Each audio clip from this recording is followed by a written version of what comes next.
The guaranteed offer is the easiest way to sell your home. It's really simple. We bring you an all-cash offer. You close in as little as 21 days. No home inspections, no lockboxes, no open houses. Go to markspain.com to get a guaranteed offer and start packing.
It's capitalism. They hate capitalism. This is class warfare, people.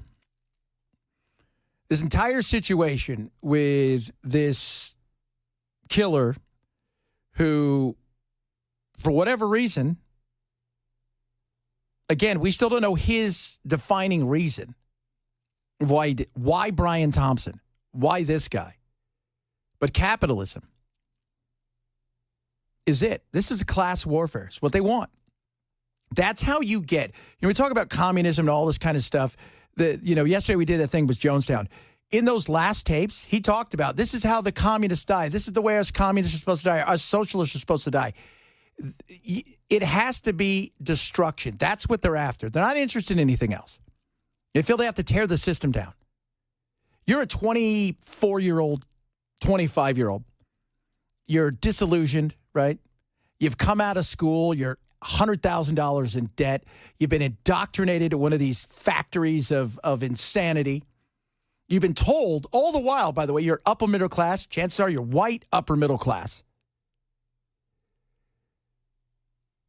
And privileged, if we were to look at it, compared to the rest of the world, even compared to a lot of Americans. And you're told that you follow these rules, you're going to get this in life. You see your dad and mom living pretty good.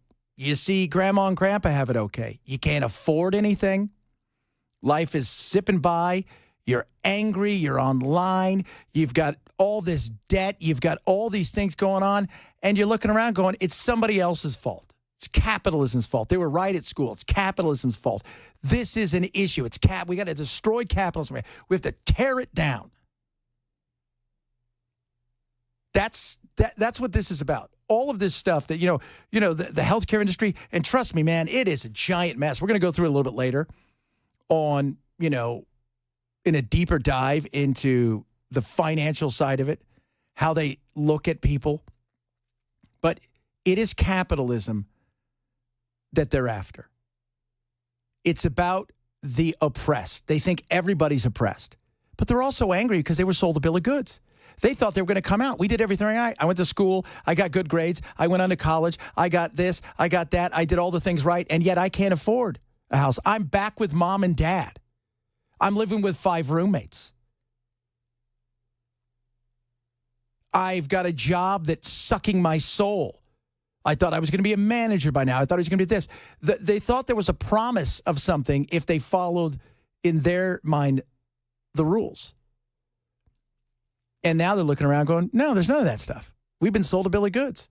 Right? Grandma and Grandpa bought their house for 4 tomatoes and a certs. And Mom and Dad got their house for $42,000. That same house goes for $1 quadrillion. I'm never going to be able to afford that. I'm never going to get any of that. You know what? The system's broken. We've got to fix it. And the best way to fix it is destroy it. And the eye is on the middle-aged white man. Gen Xer, don't mess with them. That guy that's 62, right? Got a membership, did everything right as well. But he is now deemed the evil one. And so it's capitalism. Because when you hear it's shifted from the healthcare industry to wanted posters everywhere of CEOs, regardless of the industry they're in. CEO wanted posters have been seen around the city as fears grow that copycats could target other corporate executives. Well, Jim, there is a real sense of nervousness and even fear in C-suites really across the country. This fatal shooting in Midtown Manhattan has been a real wake-up call for business leaders and for boards of directors. The security firms that are paid top dollars to protect executives, they say that their phones have been ringing off the hook. They've got wanted posters down near Wall Street of a couple buddies who are in the big commodity industry.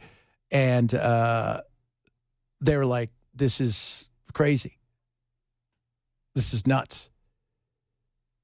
Because there's a worry now, right? There's a worry that you are now deemed evil. And the Occupy Wall Street people are saying, hey, the revolution isn't a real revolution unless there's violence behind it, because it's not going to work the way we want. You're also dealing with a group of people, again, young, lonely, pissed, broke, disillusioned, and have been indoctrinated. And now they're looking out there thinking, okay, this is what's wrong. We've got to break stuff. Nobody else is going to listen. People are listening to this guy. We got to break stuff. It isn't going to be a simple situation where we go and we'll march and we'll fight. No, it has to be louder. It has to be bigger. It has to be all of the things, because otherwise it's not going to work. And it's not just healthcare. It's everything. Which, again, the funny thing about capitalism, capitalism is the greatest system of all the things ever invented. Capitalism's it. It's number one, because everything else comes because of the capitalism. But they're frustrated and they're angry and they're letting their voice heard, and they're thinking to themselves, it's got to go now, because they've also grown up in a time when everything is instantaneous. I can get instantaneous information. I can get anything I want, whenever I want, wherever I want. I can do it. And they've also grown up in a world where they haven't really been told no a lot, because mom and dad have fixed a lot of that stuff. We're looking at you, mom and dad. They want to break the system. They do. They want to bust the system up. And they think the best way to do that, maybe, is violence. And you're seeing it more and more. And you're seeing a rise of it. You're seeing a rise. There's always been that hippie faction, right? You look over at Europe, they get the beards, right? They're outside, they're yelling, and they're playing their little things, and every once in a while they'll throw some. But now, over the last several years, it's the mask. It's the let's fight, let's do stuff, let's break stuff, let's be loud. But now they're looking at this saying, hey, throwing rocks is one thing, but could this be the answer? Ever since this news broke, one veteran security executive told me that corporate America is nervous. And he said healthcare is the target now, but who's next? And so, yes, companies are considering a range of steps to try to ramp up security. They're increasing the number of security personnel and the amount of technology in offices and even in the residences of executives. They're urging executives to delete their digital footprints, including stuff like the floor plans of their homes and any information that's out there about where their kids may go to school. And that's terrible. I mean, we're at the point now where if you've ever seen the movie Man on Fire with Denzel Washington, well, in some of these countries, like Mexico, for instance, you're a mid-level insurance guy, and by mid-level, you're doing really well. You've got security. I mean, could you imagine your next door neighbor is a, executive vice president for XYZ company, and you're like, why do they have black sedans out in front of their house? Why are they being protected like that? It's because we got pissed off angry kids who want to do horrible things, apparently, because they think somehow it's going to influence the world, and we're all going to go, oh, yeah, that's great. Glad you did that. We're going to totally listen to you, kids who have nothing, including life experience. But I'm telling you, this is more than just healthcare, and healthcare is an issue. And if you go and read manifestos about communists, you go and read all of these things, go read Ayers and all them, how do you start that revolution? Well, first and foremost, it's all about healthcare. Because if you control the healthcare of the world, you control the people as well. Speech is important, absolutely. But health of people? Oh, Nelly. There's also a sense that this killing really made it clear that companies need to extend the security blanket that exists for those top-level CEOs down to their lieutenants, because there are a lot of massive corporations out there, like United Healthcare, that maybe the security for those division CEOs does not rise to the level that it does for the number one CEO, but perhaps it really should. It really should. Rage is a word you're going to hear a lot in the coming days and weeks. Rage. Rage. People, you watch what happens. You're going to hear that word, rage. People are raging. They're angry. They're pissed. I'm raging. Because there's a long simmering rage right now amongst Americans, and I think a lot of them see this as sort of a representation of their rage exploding in the most inappropriate fashion, because what will this actually get us other than, in the immediate term, probably just more security for more CEOs around the country. I think that if you want to institute actual change, all of those people who are going on TikTok right now and celebrating him and talking about his looks and all of that, they should be going and doing sit-ins on Capitol Hill. They should be going into their state capitals. They should learn about the policy. I just don't know that there's anything, to your point. People are almost sadistically celebrating the murder of this guy, and I'm not sure that it's connected to any real action. No, it's not. They're not interested in that action that would be going and sitting in, because that takes too long. There's too much influence that could be bought in or out. They don't trust the government. It's really interesting. You've got a bunch of young people, uber left, uber progressive, right? Yay for, Palestine and all. They're always looking for that underdog that they feel they can ride in and rescue, and they're angry at their world and blah, blah. And then you've got people over here on the right. Some of them don't trust the government for a lot of different reasons, and smart ones at that. But that's the one thing they can agree on. But their goal isn't to install a government they like. Their goal is to tear the whole thing down. They want a utopia that will never exist because human beings exist. There is no perfection. There was one. We saw what happened to him. He did rise 3 days later, and he's like, I'm out of here. This is about class warfare. That's what this is about. And whether it is healthcare, or it is the fossil fuel world, or it is the financial world, or it is whatever it is, this is class warfare. They're looking up and saying, bourgeoisie, that's what you guys are, and we're coming for you. And it might not be peaceful this time, which is scary.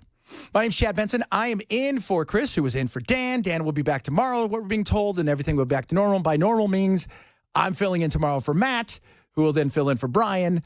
And then come January 2nd, it's me from noon to 3 and Matt live, by the way. I would say that, are you live? I would hope so, because if I'm not, that would be weird, right? Like, have you ever gone somewhere that says live pony rides? Like, what's the alternative? Is there a dead one I can sit on? There is not a dead one. But starting the 2nd of January, I'm noon to 3, and Matt is 3 till 7. A lot of stuff to get to today. What's going on with the drones, a bunch of other fun stuff as well. Because, kids, that's what we do here. My name's Chad Benson. This is Super Talk 99.7.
Coming up, President Biden goes pardon wild. He'll make an announcement about it today. And more turmoil at TSU. Now it's losing its president. We've got those stories coming up at 9:30 on Super Talk 99.7 WTN. Time has unveiled their short list of nominees for Person of the Year. The list includes Joe Rogan, Kamala Harris, Donald Trump, Mark Zuckerberg, Benjamin Netanyahu, Kate Middleton, and Elon Musk. Is Elon Musk a person? Because I've seen no evidence of that. Can you imagine if Elon Musk gets Person of the Year over Donald Trump? That'll be the end of that relationship. That bromance will blow up like a SpaceX rocket. That would have been awkward. You don't have to worry about that. Time has named Trump the Person of the Year, which has made everybody on the left absolutely apoplectic. Angry. Huffington Post, so mad. They slam Time for the award. Why? Why? Because there was some sort of person out there that you thought was better, bigger? It's not. You can think all the evil about Trump you want. Hard to argue this last year that he isn't worthy of that. From where he was, the comeback, the court trials, the continuous comeback, the assassination attempts, and then the victory. That is hard to argue against right there. And he said a little while ago, he's going to pardon most of the January 6th rioters within the first hour, which again will send everybody into, oh my God. So today, 1,500 people were pardoned. 1,500 by Joe Biden. And they're worried about him pardoning who? A bunch of people that, look, shouldn't have gone in there. Okay, fine. He said most, by the way, because I still think, and I think there are some people out there who did some things, who came there, and they had something on their mind that I think they thought there was going to be some sort of revolution. And I don't think there are going to be some of those people who are going to be pardoned. But a vast majority of them are wandering through. Okay? You should have given them a ticket and sent them on their way. If they were breaking stuff, fighting with cops, different story. But he's going to pardon most of them. Said within the first hour. So for some people out there, that's happy. For the people on the left, they're like, oh my God, I can't believe he's going to do that. He deserves, though, to be Times Magazine Person of the Year. I mean, if indeed Magazine Person of the Year matters, I don't know if those things matter anymore, but he spoke out about it. He's like, yeah, cool. You know, like whatever. So it's been very interesting watching Trump. Since he's won, he's very quiet. Like, it's not a normal Trump, always here, always there, out there. It's been very quiet. And I think that's why, you know, they talk about the fact that right now he's got a 55% approval rating on how he's handling the transition, which is 10 points higher than when he was elected the first time. And remember, the first time, you have no idea what you're doing, right? And if you've never even been in politics, you can multiply that by 1,000. You get a job like that, right? You win it. You have to then go essentially hire 10,000 people. It's not like, okay, I just replace the last guy and bring a couple other people. It's a whole blanket thing that you have to do. And he's much more prepared than before, which is going to be great because that means he's hitting the ground running. My name's Chad Benson. I am in for Chris, who was here earlier for Dan. Dan will be back tomorrow. Apparently his rehab stint for throat coat is ending, and he'll be released into his own recognizance and live. I think he's under house arrest tomorrow, though, if I'm correct. We're keeping him a little bit farther away from us. We don't have to worry about him. So, but he will be here tomorrow. And then I'll be here from noon to 3 tomorrow, and then Matt will be in again for Brian up until the new year.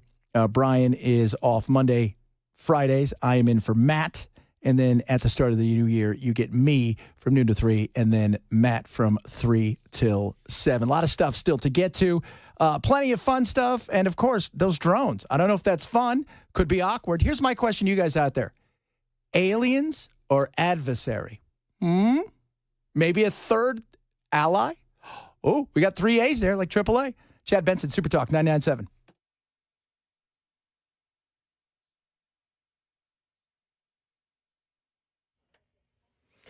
Well, hello there. It's 9:30. I'm Joan Jones with your top stories. President Biden is about to do something no other president has ever done when it comes to pardons and commutations.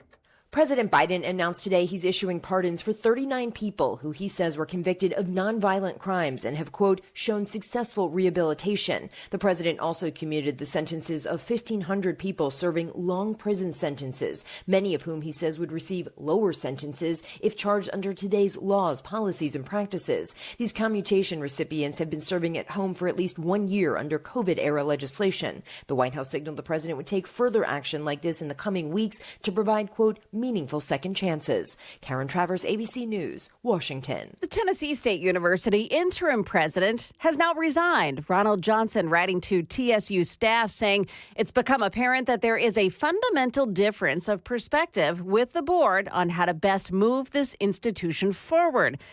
TSU staffer Antonio Terry tells Channel 4 he was shocked by that. I was like, man, we have been through so much these last couple of weeks, right? And so, I thought that their team was doing a good job trying to get TSU back on the right track, despite all the negativity in the communities. We need a president that understands this environment, not just somebody that's, from somewhere else and they don't really know the politics of Nashville. TSU has been under a microscope for the last few weeks after school officials publicly admitted they couldn't make payroll and laid off more than 100 employees. Well, stocks are trading lower today. The Dow Jones Industrial is minus 29 points. The NASDAQ is down 50. We've got the S&P 500 index down at 10 points. That's the latest news. Weather is next. I'm Joan Jones, WTN News.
What? Look, kids, in the sky. What is it? I don't know, but it's big, and it's been over our house for several days, and there's lots of them. But don't worry, because nobody's got it under control. Mounting fears with hundreds of mysterious drone sightings over New Jersey and Pennsylvania, night after night, for weeks. Officials in New Jersey now demanding action from federal authorities, meeting with Homeland Security Wednesday. A New Jersey legislator also in that meeting, posting on X that the drones appear much larger than typical hobby drones, in some cases up to 6 feet. Ally? Adversary? Alien? I think this would be, if this was an alien, it would be probably the submersible kind. But I don't think it's that. If I had to put money, if somebody came to me and said, Mason's like, you got to do this or else. I'm like, oh, God. So if I had to put money, I would put it on some sort of DARPA program. Some sort of program that it's one of those budget things where you're looking and you're like, why does it just say quadrillions of dollars to this thing and it just says program and you don't know what it is? It's because that's what it is. My buddy Mike Lyons is a military analyst, and he's brilliant at what he does. He worked NATO, handled the nukes. He would say what keeps everybody up in the foreign world is the fact that what they don't know we have is what keeps them up. So they think we've got something? Yeah, what is it? I don't know, because we don't even know. There are other, so think about this. You got the Pentagon. So you've got all of these people, right? In all of these agencies, you've got the Army.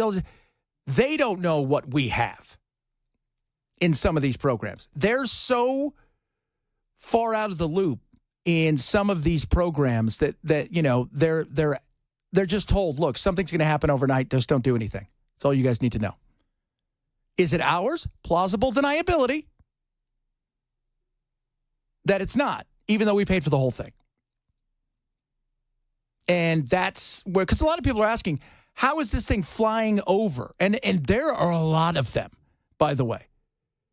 There are a lot of them. It's not one or two. There are so many of them. They're flying low, and they're freaking people out. Now, I do think that some of these are hobbyists who are taking advantage of screwing with people and taking out their big drones and flying around.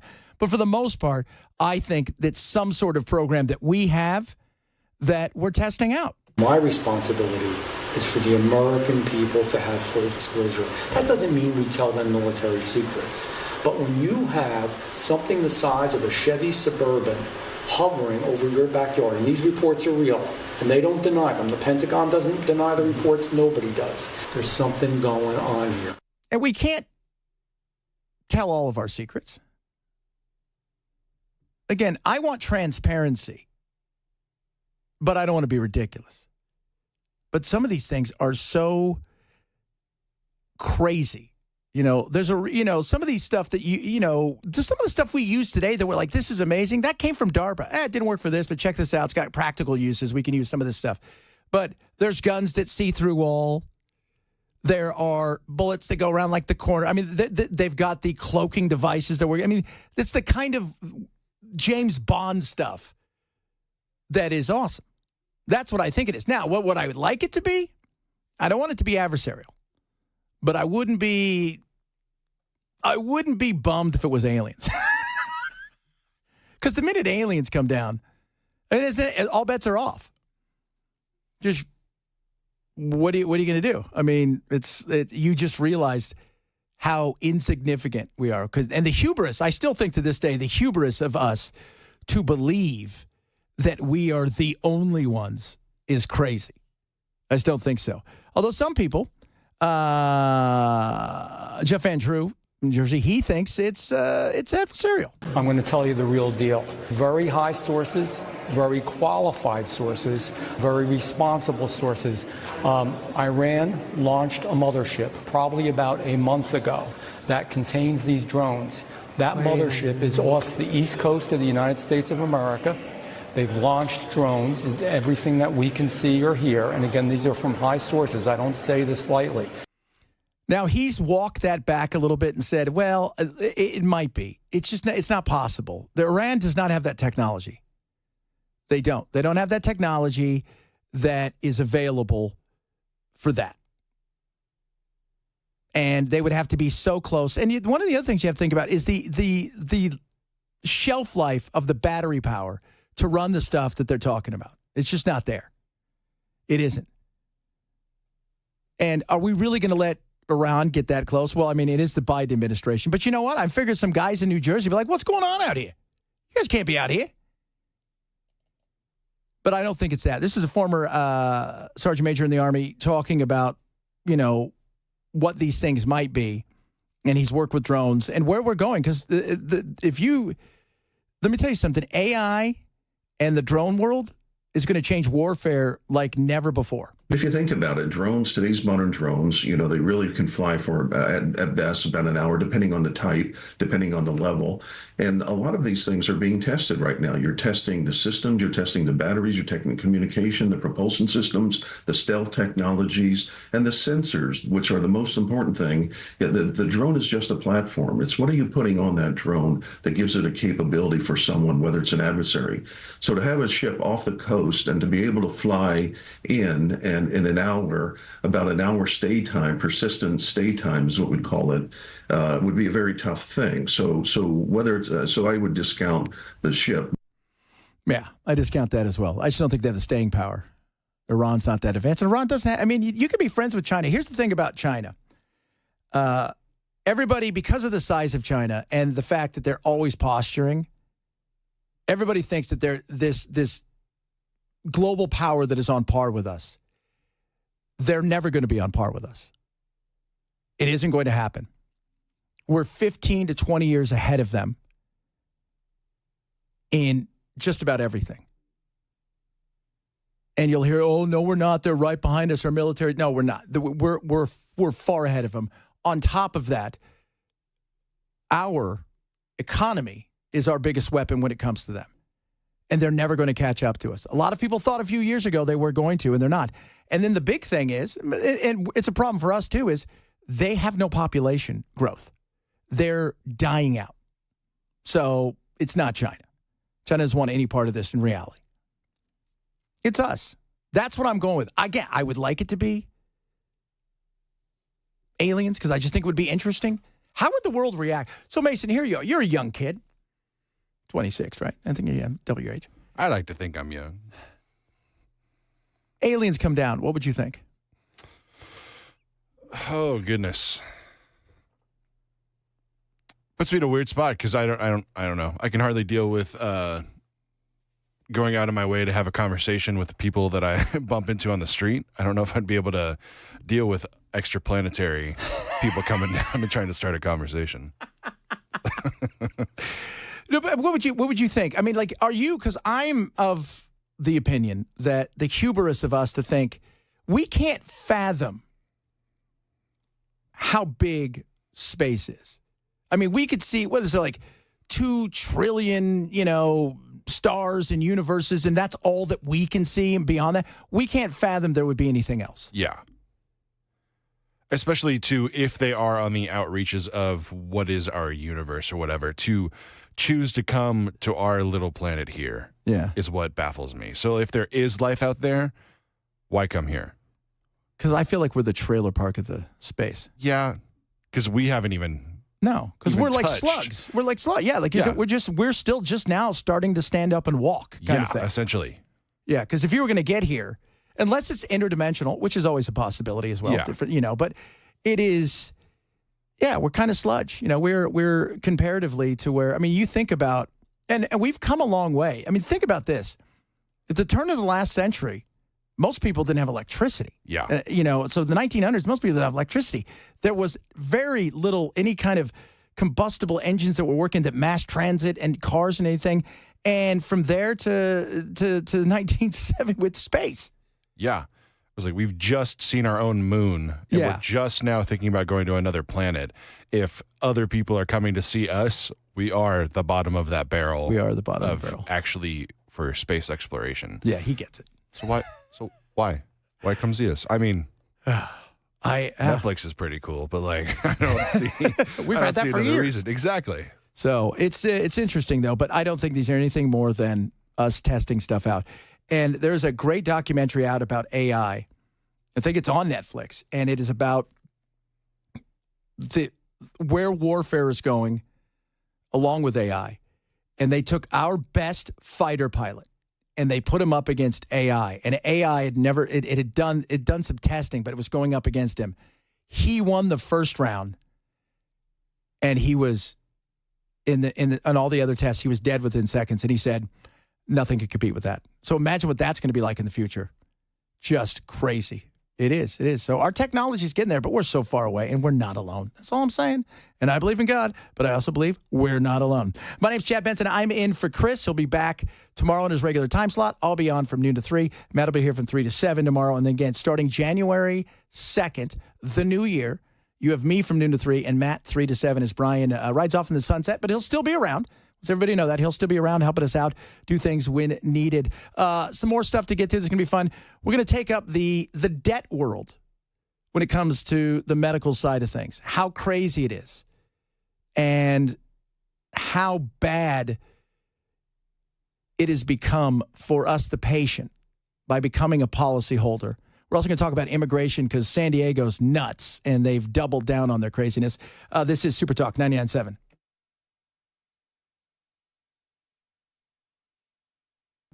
Hey, what's up, guys? It's Matt Murphy in the middle of downtown Franklin, Tennessee. We've talked so much about Savory Spice. I thought, why not show you the place? So let's go on in and see what's popping at Savory Spice. As I've always said, you will smell the spices even before you walk in. I can smell them right here in the doorway. Come on in, and let's introduce you to the one and only Holly, who is the owner and proprietor of Savory Spice. Say hey, Holly. Hello, everyone. Now, enough about Holly. Let's talk about spicy and easy products like the incredible taco soup, which, as I said, you put this in a crock pot, you put all the ingredients that it tells you to buy right there, you put the spices in, and it's so easy. So if you don't know what you're doing around the kitchen, it's a perfect way to find your way around the kitchen, as is the Mediterranean dill risotto. Now, for the holidays, pumpkin pie spice. What doesn't it have, Holly? Pumpkin. Doesn't have any pumpkin in it. That's a fun fact for all of you kids out there. Now, if you stop by Savory Spice, either in the Franklin location or at L&L Market, you can get yourself a sample of the dill dip, which is my absolute favorite. Just tell them Matt Murphy sent you to Savory Spice with purchase now. So come by Franklin or L&L Market in Nashville and come see Holly and the entire crew at Savory Spice.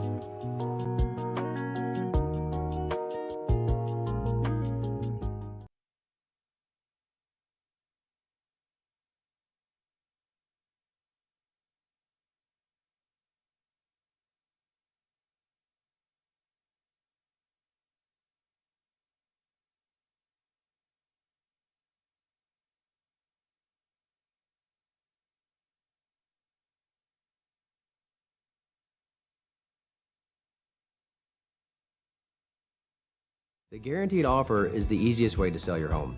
It's really simple. We bring you an all-cash offer. You close in as little as 21 days. No home inspections, no lock boxes, no open houses. Go to markspain.com to get a guaranteed offer and start packing.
Some Williamson County robbers take their craft to a new level, prompting fears. Also, a man who's been missing in war-torn Syria for months has been found wandering the streets. Those stories coming up at 10 o'clock on Super Talk 99.7 WTN. The general idea that having a phone in a classroom that a student might be using where they're lost in sort of the fog of the internet isn't conducive to good learning. At the same time, while many parents believe that, there's also this struggle with being able to cut that tie, to actually say, I want my student to do better in school, to learn more, but I also need them to be able to reach me if they have an emergency. And that's the struggle. There is a struggle. I am a big proponent of no phones in school. I like the fact that, you take your phone, right, and you give it to the teacher. They have those bags, or you get one of those little bags, you put it in there, and you carry it around. I got no problem with that. We didn't have phones in school. We didn't. Like, if my mom and dad needed to reach me bad enough, they would call the school.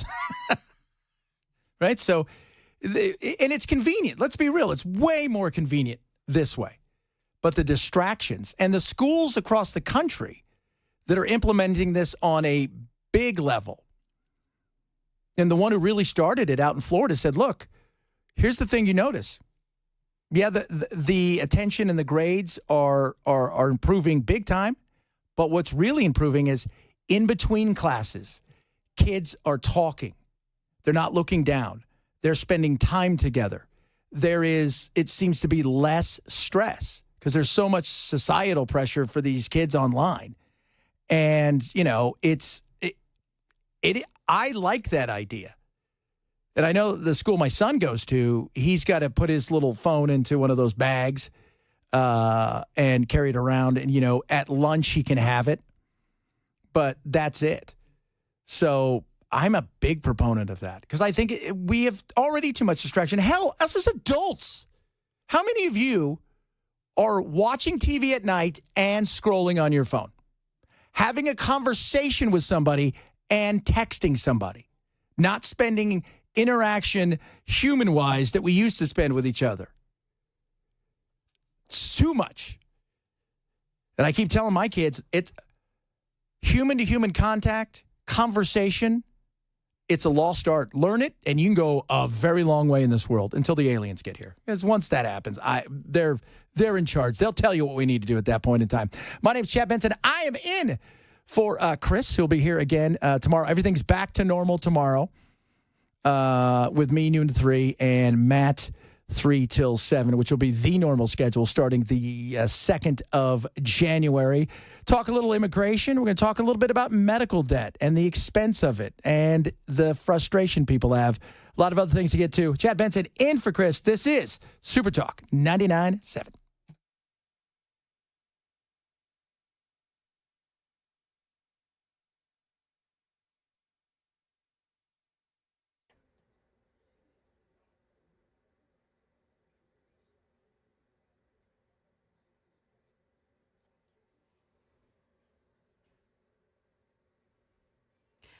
Well, good morning. It's now 10 o'clock, and I'm Joan Jones with your top stories. Couple of problems on the roads this morning. 65 southbound lanes just before Old Hickory Boulevard.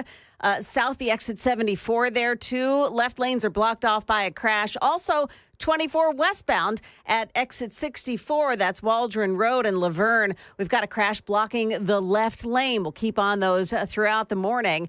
And we've got your forecast coming up as well right after the news. Well, as the evidence appears to be falling into place against Luigi Maggione, a problem now for authorities may not be the case, but how the suspect is perceived. The NYPD alarmed that the alleged killer is seen by some as a martyr. United Health emailed employees overnight telling them what you do matters. But there's real fear the murder of Brian Thompson has revealed a deep sense of frustration and anger. ABC News correspondent Aaron Katersky. Well, the search is on for armed robbery suspects who hit a Williamson County Sonic, prompting fears from nearby store owners. They spoke to Channel 4. I've never thought twice about it of being unsafe, but hearing what happened across the street, the fact that it's walking distance, that definitely makes me concerned. The investigators there saying the manager at the Sonic on Battlewood near Hillsborough Road was assaulted, robbed, and then forced into a car where he was beaten up before being dumped off in a nearby neighborhood.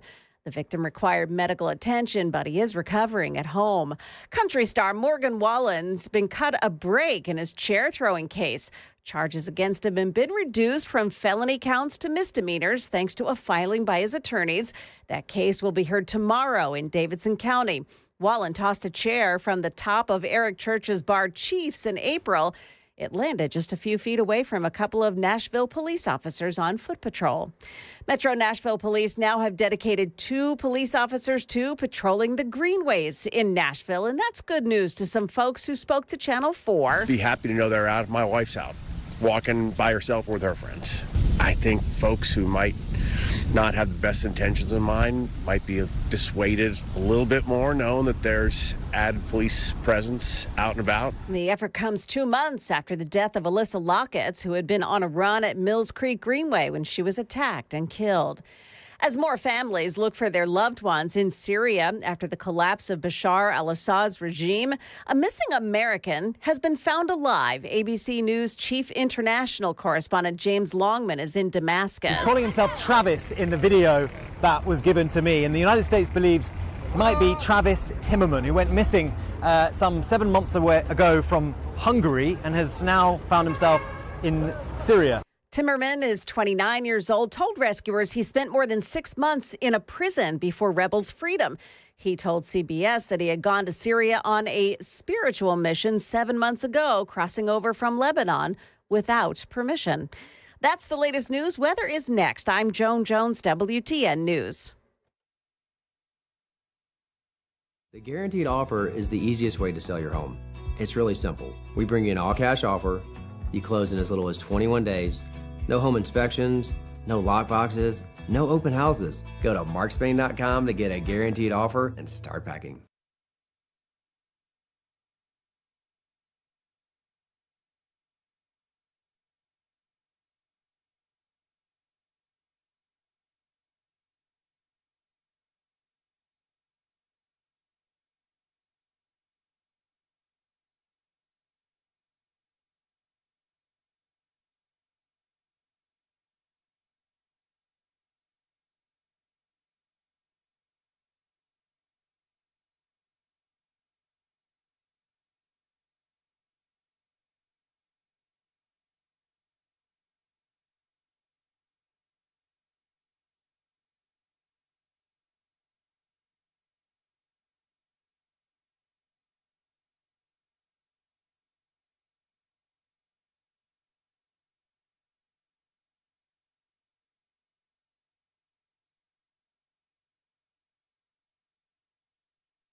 I saw something crazy, guys. Are you ready for this? a Democrat is going to meet with Pete Hegseth. What? Get out of town, Chad. No. And it's the voice of reason in the Democratic Party. I said this the other day. He's my liberal spirit animal. John Fetterman. He wears a hoodie and shorts most of the day. And he seems to have some common sense. So if I was to have a liberal spirit animal, it would be him. And he is going to meet with him. He's going to meet with him? Oh, my God. That's crazy. You know what's going to happen? They're going to throw you out of the Democrat Party. How dare you do that? Think they're going to have some drinks? Oh, because that's Big Pete's thing. So they say. I want to see how this thing plays down. You know, Kash Patel's back in the, now that Christopher Wray has stepped away. Kash Patel is in the limelight. I think of all the things I'm excited about. Now, I'm interested in what Kash will do because I still think our military is the best. It is. I mean, there's some definite wackadoo issues in there. There's no doubt. We've decided that, you know, it's more important to have, you know, everybody has their own pronouns than whether or not they know how to fire their weapon. But Kash is interesting because I want to see what he's going to release. I want to see some of that stuff. You know, one of the first things he said, let's get the, you know, Epstein, one of those things. You know, he talked about that. He talked about the Nashville shooter, the whole thing, like everything. Is there more? But, you know, the whole, like, he's going to be retribution. I don't play into that game. I sit there and I just shake my head because it sounds great to say, but I don't think that if you think that that's all he's going to do is go look for retribution. Let me tell you, I think the retribution, if they call it that, is weeding out the bureaucracy of people who inside of the department, the faceless, the nameless, the unelected, who push their own agenda, overstep their boundaries, slow walk things and run out the clock, see Hunter Biden, or push things through that should never have been there. Those are the people that should be terrified of what's coming. Do I think they're really going to throw anybody in jail for the January 6th committee? No, it's noise. It's fun. Everybody talks about it. Do I think they're going to go after people in retribution? That's all they're going to do. They're not going to chase bad guys. It's just who's in D.C. that we can go after. No. But the nameless, faceless, who are part of a system that is mostly concerned about themselves, yeah. And that's where I think out of all of that stuff, though, the Doge is going to be the most important. Because I don't think, I mean, I would love to think that they're going to go in and just cut fat. Because you remember when Elon took over, it was like, oh, now that you got rid of 75% of your workforce, it's never going to work. It's going to disappear. The servers are going to break. None of that stuff has happened. It works. There's all kinds of new features. It's way ahead of where it used to be. It's incredible. But you're a one-man show. You're going to find out what the beast is when it comes to the mighty machine of D.C. From laws that they've crafted to protect the unions and keep them in power, to the massive lobbyist groups that are keeping some of the people that you're going to need to get some of this stuff, you know, through Congress and certain things that you're going to have to do, that those people are being paid over here on both sides of the aisle, and that's a no-go. I mean, all of these things that you're going to run into. And I think, well, they're going to be able to cut some stuff. I think the biggest thing that's going to happen is the amount of exposure of waste that government has. We have a spending problem. You know what we really have? We have a waste problem. We have an inefficiency problem. Besides that, yes, we have a spending problem. We get into contracts. Our contracts are kind of like baseball. Like baseball contracts are amazing. Because, you know, Juan Soto this week signed a $765 million deal with the Mets. I don't know why the Mets, but whatever. So he's over there with the Mets. Biggest contract in history of sports. So now, money-wise, it's like $51 million a year. Ohtani, the great Dodger, he's getting paid like $70 million because it's only 10 years. But those first 5 years, that contract looks great, right? Because he's putting up numbers. He's only 26. Those second 5 years, a few injuries, slowing down. You've gone from hitting third to hitting fifth, and you're looking over and you just got it's the same thing. We spend money Like, we sign these contracts with these huge arms companies that are building military complex. They're building stuff.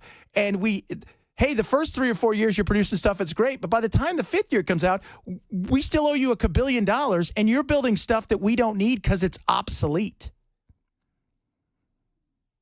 So I hope we can cut some of those things and get into some real world things, contract-wise. That's what I hope for. But I hope the exposure is going to be the biggest thing, because cutting $2 trillion, they're going to do everything in their power because it's your job on the line, right? Like, because essentially, I mean, we'd love it that they'd walk around and go, all right, we don't need these 4,000 people. Why? Because we have another 4,000 over here who do the same thing at a different agency. Why do we need these overlapping things? We don't need these two.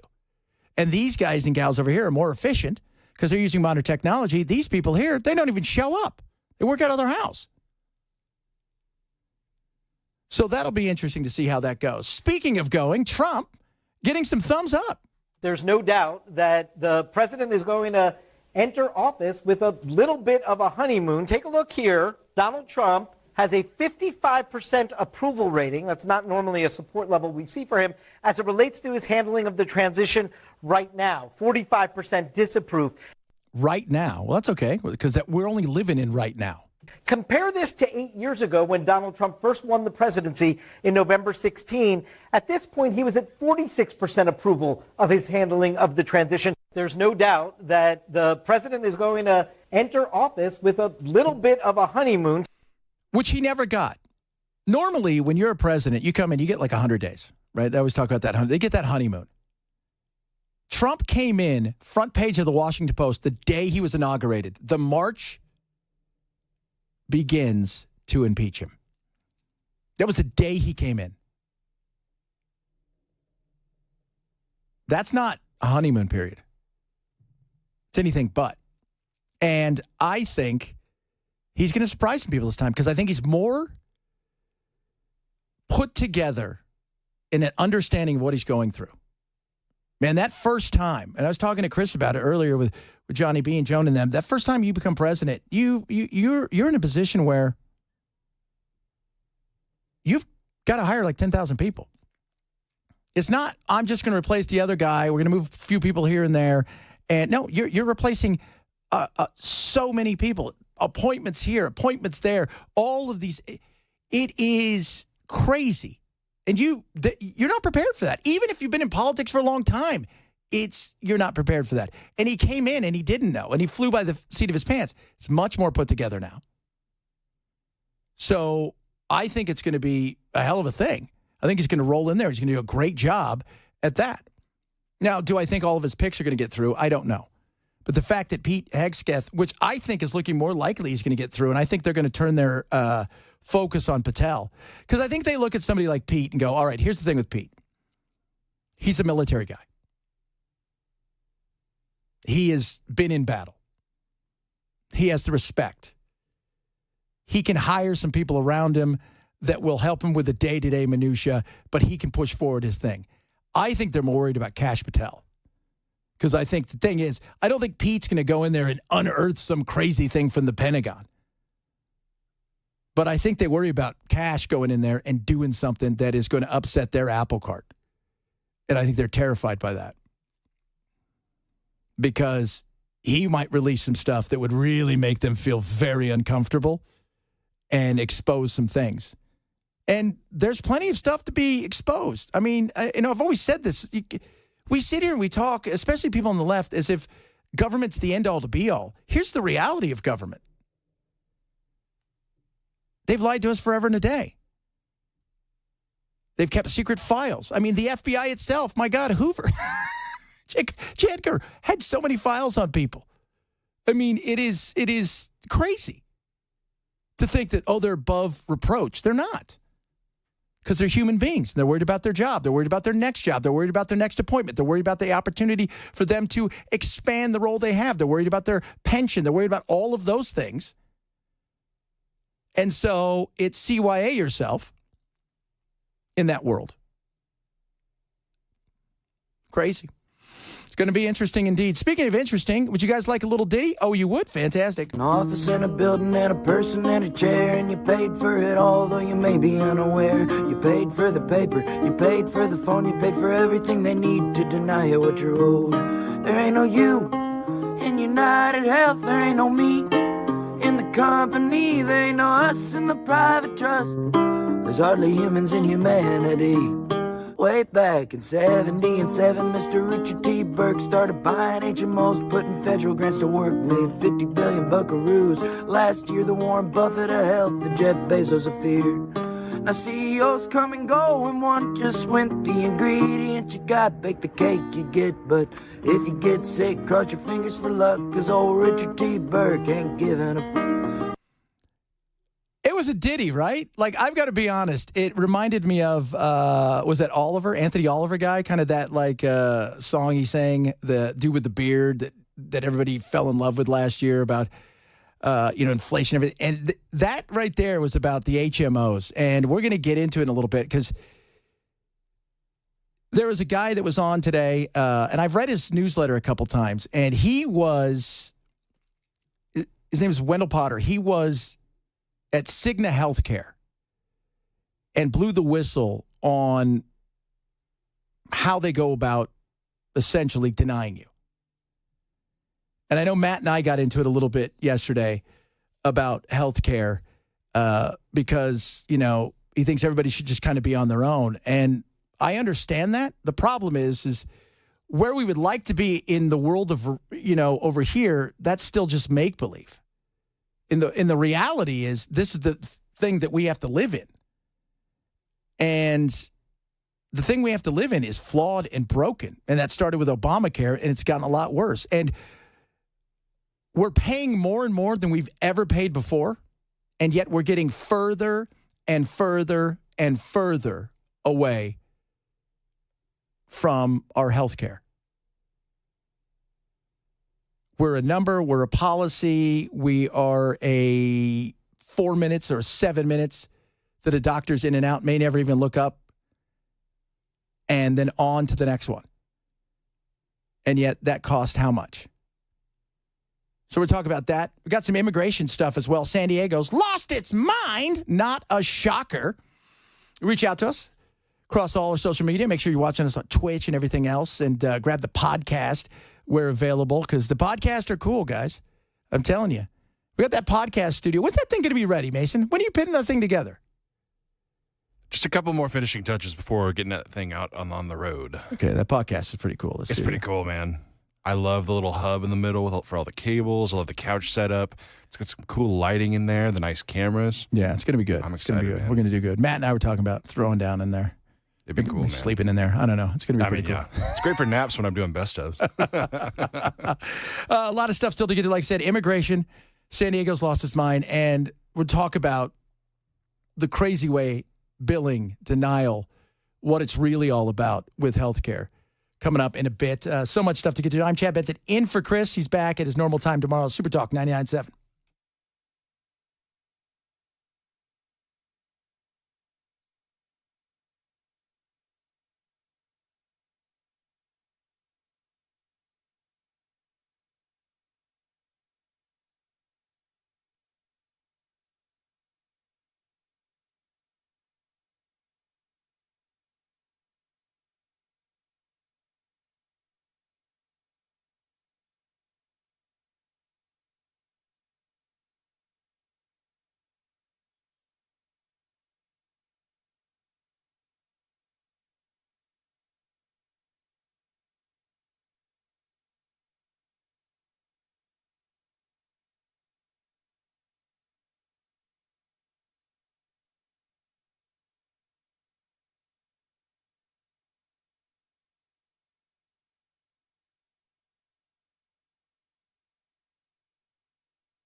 Well, the world is watching our response. What one Tennessee lawmaker says, a warning about the drones. Also, the details about the assault on Congresswoman Nancy Mace. Those stories coming up at 10:30 on Super Talk 99.7 WTN.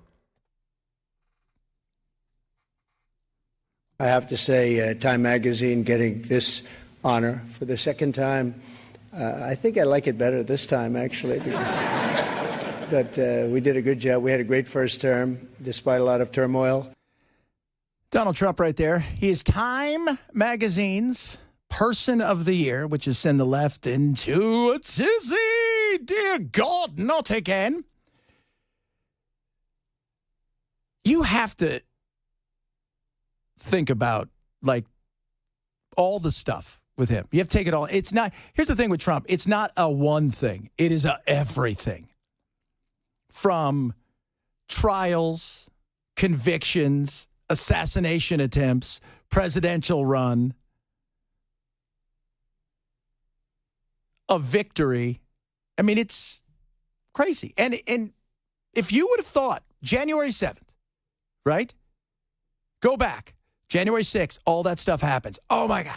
It's never, we're going to put him in jail. We're going to do this. We're going to do that. You know, all the stuff. You know, Adam Schiff out there. Oh, I wouldn't be surprised if he's, you know, indicted the day after he leaves kind of stuff.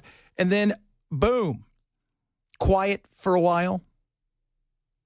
Then all of a sudden, kind of peeks his head back up again. The media is all rah, as they do. But they miss him because he's, you know, they realize, oh, my God, we have nothing to talk about here. We can't talk about Biden. He's awful. Then, boom, Mar-a-Lago. And then indictments. And then another indictment. And then the bizarre RICO thing.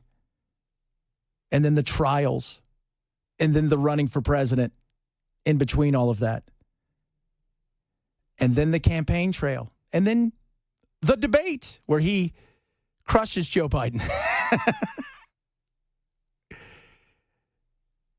And then the assassination attempts. And you could see the rise, you know, like a phoenix from the ashes. And then from there, continuing to move forward. Then another assassination attempt. Then it's on to Kamala. And it's joy. Oh! There wasn't a lot of joy. There was a lot of money, but not a lot of joy.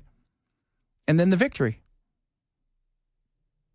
And you could hate on him all you want on the left, and that's fine. I mean, that's what you got, nothing else going on. But it's hard not to argue the year and how big and important he is. And again, this is his second time being Times Person of the Year. The media's tamed down a little bit. They're liking us much better now, I think. If they don't, we'll have to just take them on again, and we don't want to do that. But I do want to thank Time Magazine. I've been on the cover many times. I don't know who has the record. Is it me? It should be me, right? Trump's one of those things. He's like, Google and see who's been on there the most because I want to beat him by one. So, but I find that fascinating. And have they tamed down? You know what? They don't know what to do with themselves. The media doesn't know what to do with himself. They struggle because you've got a situation where you've got somebody now who is bigger than they are in their reach. Their importance has been diminished, mostly because of the way that they've acted. But a media across the board is trying to figure out what to do, right? Because especially television is so fragmented. Podcasts are blowing up. Radio's still a thing, but is it a thing as like it was in the 30s? No. TV came along. Even the home entertainment world has changed tremendously. Movies now, I mean, when I was younger, you'd be lucky to say, oh, yeah, they're going to have it out on videotape in like 4 years. You're like, oh, my God. Now it's like, all right, it's going to be released tomorrow, but they're also going to release it next week at home. Everything has changed. And they're trying to find their way. And the thing is that the media he talks about, like the MSNBCs and the CNNs, they don't have anything. And they don't want to be able to compete with other people because they feel they're above them, but they're not. And they're realizing they're getting their butts kicked. And the entire time they were trying to tell everybody that he was the devil, it didn't happen. the way they thought it was going to. They're looking around going, they didn't listen to us. No, because they'd been through it before. You were telling him he was going to do all these things before, and it didn't happen. And you were going to tell everybody here how great Biden was, and you kept doing that, and all the great things about him, and none of those things were true. You don't have any credibility anymore. Ooh. Yeah, so the struggle's real with them. There's no doubt about that. They're trying to find their place, and I think the thing is they realize bashing him isn't going to get them to where they want to go. They want to criticize, but how do they do that in such a way that they don't overdo it and lose even more of what they've already lost? My name's Chad Benson. I am in for Chris, who will be in tomorrow, same time, same bad channel. All of that stuff's the same. Dan is being released on his own recognizance, but he'll be on home confinement tomorrow, but doing the show from there. And then, of course, Chris will be here. Then I'll be here for Matt. Matt will be in tomorrow for Brian. And then starting the 2nd of January, you have me from noon to 3, and Brian steps away, but not all the way away, but still kind of around. And then Matt takes over from 3 to 7. This is Super Talk 99.7.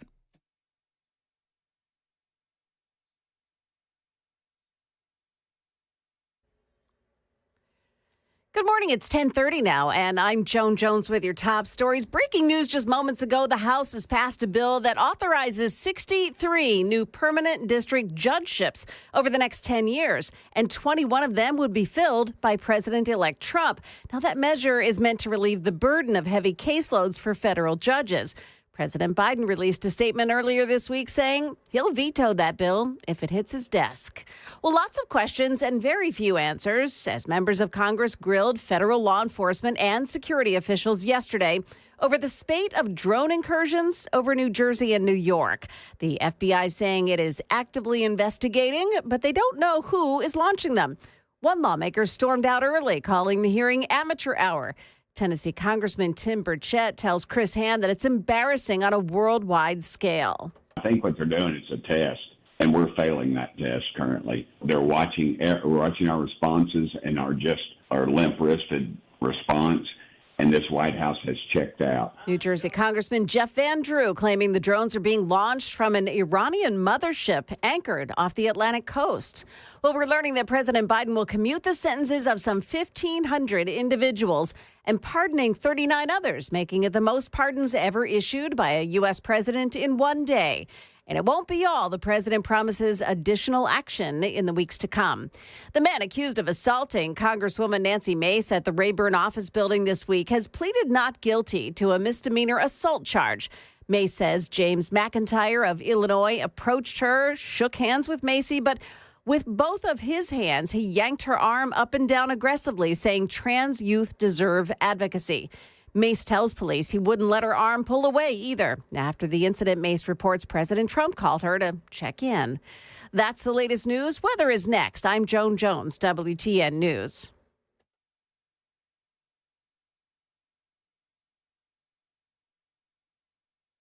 Hey, what's up, guys? It's Matt Murphy in the middle of downtown Franklin, Tennessee. We've talked so much about Savory Spice. I thought, why not show you the place? So let's go on in and see what's popping at Savory Spice. As I've always said, you will smell the spices even before you walk in. I can smell them right here in the doorway. Come on in, and let's introduce you to the one and only Holly, who is the owner and proprietor of Savory Spice. Say hey, Holly. Hello, everyone. Now, enough about Holly. Let's talk about spicy and easy products like the incredible taco soup, which, as I said, you put this in a crock pot, you put all the ingredients that it tells you to buy right there, you put the spices in, and it's so easy. So if you don't know what you're doing around the kitchen, it's a perfect way to find your way around the kitchen, as is the Mediterranean dill risotto. Now, for the holidays, pumpkin pie spice. What doesn't it have, Holly? Pumpkin. It doesn't have any pumpkin in it. That's a fun fact for all of you kids out there. Now, if you stop by Savory Spice, either in the Franklin location or at L&L Market, you can get yourself a sample of the dill dip, which is my absolute favorite. Just tell them Matt Murphy sent you to Savory Spice with purchase now. So come by Franklin or L&L Market in Nashville and come see Holly and the entire crew at Savory Spice.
immigration, as we all know, quite a hot topic.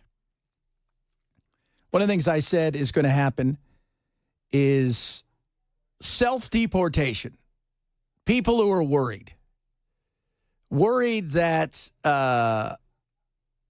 they're going to be sent home and not have a chance to ever get back here. Some are worried that doesn't matter. Even if they've applied for asylum, they know they're not going to get it, so they're going to leave early. And you're starting to see that. This is our good friend Allie Bradley. If you don't know who she is, she's on News Nation. She's fantastic. Her and Bill Malutian, best two people on the border, period, talking about the fact that self-deportation, it's starting to happen. Migrants who are going through their asylum proceedings are actually cutting things short on their own, and they're finding ports of entry and they're trying to leave ahead of the possibility of Trump removing them. So migrants are actually finding Border Patrol agents or CBP officers, and they're asking them if they can leave. Here's the deal, though. Because those migrants are in actual legitimate proceedings, DHS really has no bearing here. They're in the court's hands right now. So all CBP can do is advise that they walk back to Mexico through a port of entry. They have that legal right to do that. So they don't know what to do. And they're like, should I they're already through the asylum. And remember, the asylum process is a process where you are legally allowed to be here. Now, you can't work, but then so you're paroled in, then you can ask for a work permit after you've been here for a bit. So, but you're legal as far as being in the country. So, and I think people think that they're all illegal. Technically, they're not. They came here. Now, they've broken the rule in the sense that they've come into this country in a way where they know they're not going to get asylum, and they're lying about it. They know the system is backlogged, and they know they're going to be here for years, and they figure they could probably just disappear into, society with nobody really paying attention. But as far as once they get that paperwork that says they've been they'll have a chance to have their day in court and they're paroled in, they're in. That's legal. And so why would you leave? Because they know. They know that it's not going to be long before they're gone. They know that unlike being able to appeal 50 times or, being able to do some of the things that they've done in the past where they've just ignored it, nobody paid attention when they've had order for removal, they know that they're not going to be approved, and it's just better to get out of here early and then maybe retry it somewhere else down the line. Now, one man from Venezuela told agents that he was trying to get out before Trump gets in, and says that he heard there was an agreement with Mexico and Venezuela where they are actually helping to get people back to their home country. Now, Venezuela has not taken deportation flights back from the United States for nearly a year. Mexico does have a better working relationship with Maduro, and that might be a possibility for this young man. Now, we called the migrant stepfather in Pennsylvania, who confirmed that the migrant went back to Mexico to continue his journey to Venezuela. Interesting here, though, because they are in proceedings already, they are not self-deporting, they are self-departing. However, an immigration attorney that we talked to says that move is essentially the same thing, and they essentially issue a deportation order against themselves when they do this, and they likely will have issues coming back in if they have a valid hearing. Take a listen. Yeah, so, and what the attorney went on to say is it's not going to, in theory, ding them, but it's not going to help them. It's like, oh, you've already tried this before. And the worry is that they're going to leave, then come back, try to claim asylum again, and in doing so, push back their date even further. So let's say they were supposed to have an asylum hearing in 6 weeks. They leave now, wait a little bit, come back, try to claim asylum again, and all of a sudden you go to the back of the line. Well, the back of the line may be 3 years, 4 years, 7 years. So now you've got more time here. And they're already figuring, okay, we're catching on to this. And I bring all this up because of the insanity of what's going on in the sanctuary city world. And it matters. California, as we already know, the land of fruits and nuts. The petri dish for progressive ideas that they hope would sweep America. California has pockets of conservative places. So San Diego has a little pocket. Orange County, somewhat conservative comparatively. Then you go from, like L.A. County all the way up to San Francisco on the coast, very left-leaning. And then on the inland side of it, it's more rural. It's more, like what we would consider, it's pretty conservative, but there's not a lot of people there. And San Diego's an interesting thing because it's on the border.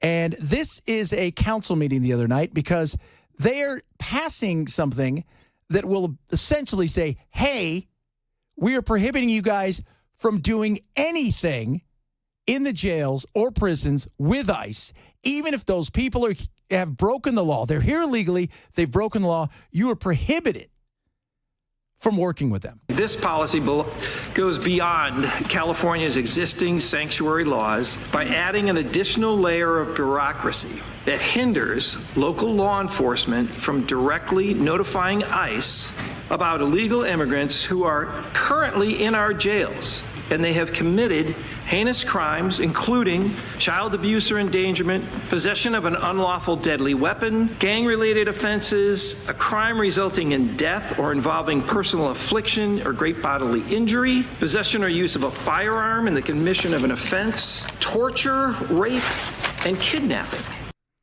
So I just want to make sure that we got all that. You're going to add bureaucracy, not a shocker, into a situation where somebody is in custody and they are wanted and been caught, maybe have been convicted, maybe being held. They're not supposed to be here at all. Maybe they're on asylum, right? So, like when you, like all of us, right? You go to work. You work for a company. There are things you can't do because if you do, you'll be asked to leave. You'll be fired. Well, asylum is supposed to work that way too. There are things that you must do in order to keep yourself in good standing. And they're saying, we're not going to pay attention to any of that stuff. Rape, kidnap, murder, we're going to do all the things we can to virtue signal to everybody else. So under this policy, and if a legal immigrant commits one of these serious crimes, San Diego County would be legally prohibited from directly coordinating with ICE. This effectively protects the offenders from deportation, allowing them to remain in our communities where they could cause that same harm again. We have seen the devastating consequences of such policies across the nation. And these tragedies are preventable, but sanctuary laws allow them to happen by allowing illegal criminals back into our communities instead of into the hands of ICE. And why does this matter? Because they're starting to make some changes. They're now deciding, all right, I'm going to get to sanctuary cities now. I'm going to go there. If you're going to protect me, then I'm coming to you, which is, once again, a bizarre situation. You're not supposed to be here. And we're not talking about, and I want everybody to understand, I'm not talking about the person that's got asylum. Right? They're going after who? The criminals. So you're going to now protect the criminals. That's the logic of these people. Let's protect the criminals because the criminals are really just one step away from the average person that's come here and just really wants the opportunity to work and live a life of peace and prosperity. No, we're going to protect everybody because if we were to get rid of them, well, then we'd have to get rid of everybody else. So let's make them the example. San Diego County is already spending $5 million annually of taxpayer money to provide legal counsel for illegal immigrants facing deportation, no matter what the reason is that they're being deported. This proposed legislation, to me, seeks to prioritize the interest of illegal criminal immigrants over the safety of law-abiding immigrants and citizens. I don't think we can continue down this path. But you're going to, and that's the thing, because in a place like California, you have zero power. No power whatsoever. Like, what kind of power? Zero. You are one voice in a sea of blue, and you have no chance to change that. It's interesting, because I do my national show all over. One of the places I do it, Texas. Texas has a history that they've done since always, which is they always put somebody on the opposition in the House in a power position. So the minority has a voice in a lot of stuff that goes on. California doesn't have that. California is so one-sided and so wackadoo that they have a supermajority. They could crush Gavin Newsom if they wanted to, and he could do nothing about it. That's why he's having a tough time. You know, he wants to be president. He's having a really tough time right now with getting anybody to do anything when it comes to the homeless. Big report came out yesterday. They wasted $285 million on shelters that nobody ever used some of the beds. 25 to 50% of the beds were empty. He's trying to force them to get them off the streets, to move in. No, they won't. They won't. And you can't force them. And the same thing in San Diego. You can go and plead to everybody, hey, guys, we're not talking about the lady down the street selling tortillas, the guy over here working in construction. We're not talking about that. We're talking about murderers. We're talking about people who are suspected in rape. They've broken numerous laws. They're in jail. ICE has an order to remove them, and you're now telling everybody, hey, whatever you do, don't let them do it. Run interference. Stop them at all costs. Don't allow them. You know how you get around this? You know how you make them do this? You go and you do everything you can to pass laws at the federal level saying that you can be held accountable if you, as a state, allow somebody who you know is a criminal, alien, no, not green men, who you essentially run interference for from ICE with their order of removal. They get out and commit another crime. You hold them civilly responsible as well as criminally responsible.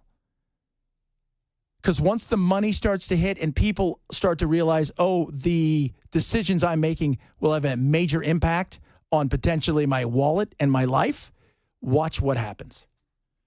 A lot of stuff still to get to. Next hour, we're going to talk about healthcare, but in the debt way.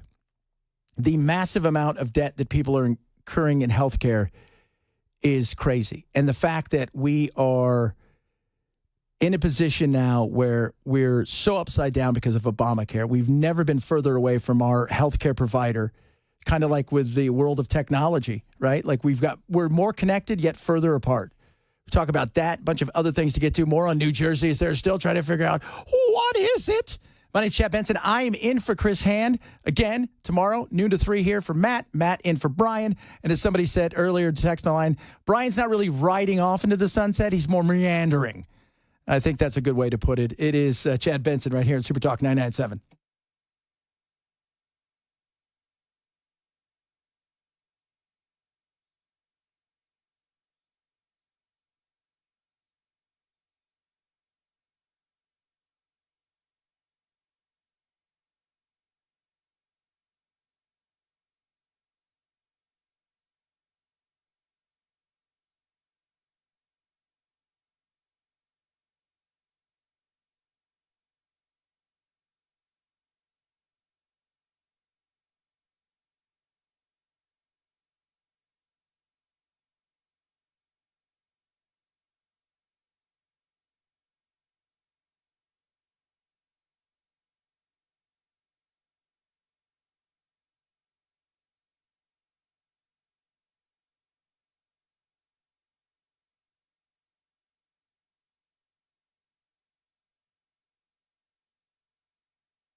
YouTube TV says it was a difficult decision.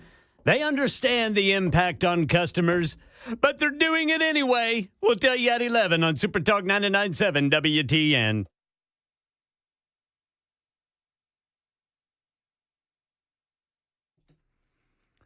I might actually have to listen now because I want to know what the hell's going on with YouTube. It's the art of the tease. That was quite teasy. Speaking of teasy, he's back in town. Who? The guy who left for the Wisconsin, he's like, I don't want to be with you anymore. He's back in town. Yeah. And check it out. This is what he did, apparently. It gets just weirder. Before he disappeared, Borgart took out a life insurance policy and moved money to a foreign bank. After nearly 4 months on the run, authorities say earlier this week he decided to return. The sheriff saying their goal was to get him back for the sake of his children. That was their whole purpose. Borgart is out of jail free on a $500 signature bond. This is a guy who left his wife and kids, fled the country by pretending he died in a kayaking accident, rode his bike over to Canada, hopped on an airplane, went and fell in love with a woman in Georgia who eventually fell out of love with him once the money dried up. He came home, but now as they start to sort it out, he took out a life insurance policy. Man, he was playing the game, wasn't he? Did he think he was going to get it? See, I mean, that's my thing is I'm trying to figure out where did the life insurance policy go to that you thought you were going to get the money and keep your love affair going? Man, he was sad in court yesterday. He's like, I'm sorry. Those kids, man, those poor kids. I know, man. That's the thing. It's the kids. Like, think about you're at school. It's like, hey, didn't your dad leave for some Russian chick? Yeah, exactly. It's just so weird. I like weird, though. Lots of weird to get to. We're going to talk about a little bit of capitalism because I believe so much of what you're seeing in the love of this shooter and killer in New York is not just about the healthcare world, but anti-capitalistic. A lot of his writings were a lot more about being anti-capitalist than just the healthcare world. And it is very interesting as this thing starts to grow because you're finding more and more people who are angry. And I think it's a class warfare. It's what a lot of people are looking for. Talk about that. The debt that comes with the medical world, which is crazy. How big. And I'm sure some of you out there, I'd love to hear from you. Hit us up on the text line because what's been your big debt when it comes to the medical side of things? Because it's a lot out there, and that thing can follow you for a long time. They're doing a lot to change that, but it is why people are frustrated. No transparency. I'm Chad Benson in for Chris Hand. This is Super Talk 99.7.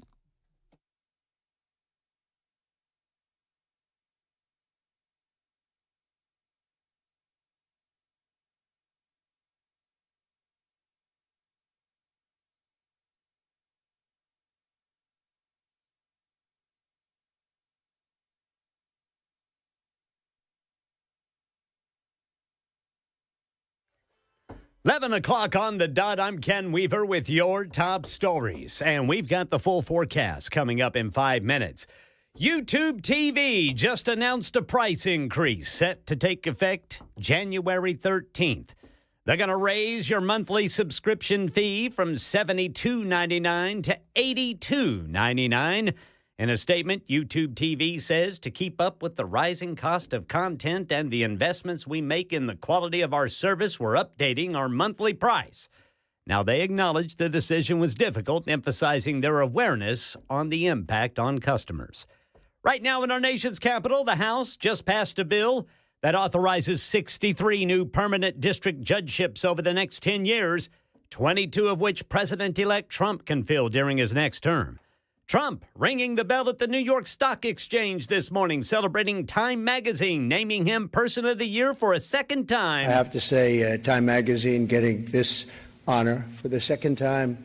I think I like it better this time, actually, because but we did a good job. We had a great first term, despite a lot of turmoil. Meanwhile, we have growing calls for transparency from U.S. government officials after numerous recent drone sightings across New Jersey. We should know what's going on over our skies, and I've asked for a lot more information. That's New Jersey Senator Cory Booker answering questions on Capitol Hill today. Meantime, a newly created Facebook group dedicated to solving the mystery of the drones has attracted some 30,000 members in just a week. After a meeting between officials from the Department of Homeland Security and lawmakers that yielded no answers, one lawmaker from Tennessee says the eyes of the world are on us. I think what they're doing is a test, and we're failing that test currently. They're watching our responses and our limp-wristed response, and this White House has checked out. Congressman Tim Burchett with WTN's Chris Hand earlier this morning. He says he's not convinced the drones aren't being operated by a foreign adversary. Joan Jones, WTN News. New rules from the Consumer Financial Protection Bureau could have, or rather save, Americans billions of dollars a year.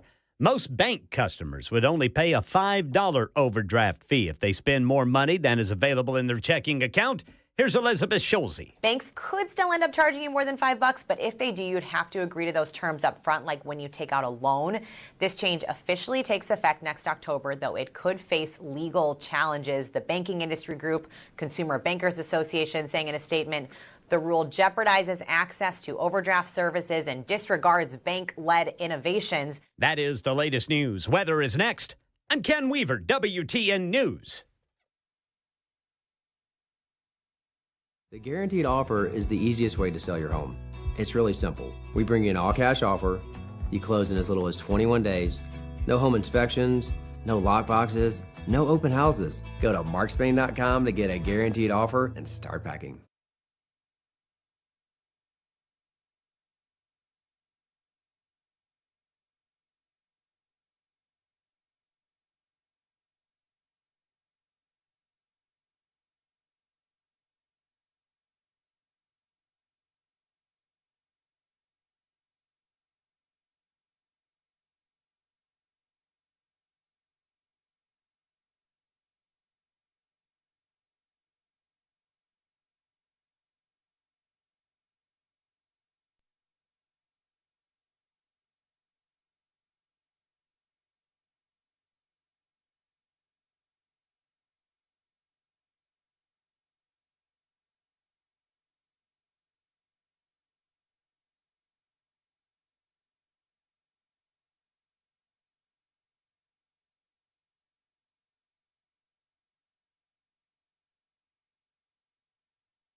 Tell you what, we were rocking out this last hour. I think we're going to do it again. Here it goes, kids. This is a song about United Healthcare. It's got a little beat to it that I think you'll enjoy. An office and a building and a person and a chair, and you paid for it all, though you may be unaware. You paid for the paper, you paid for the phone, you paid for everything they need to deny you what you're owed.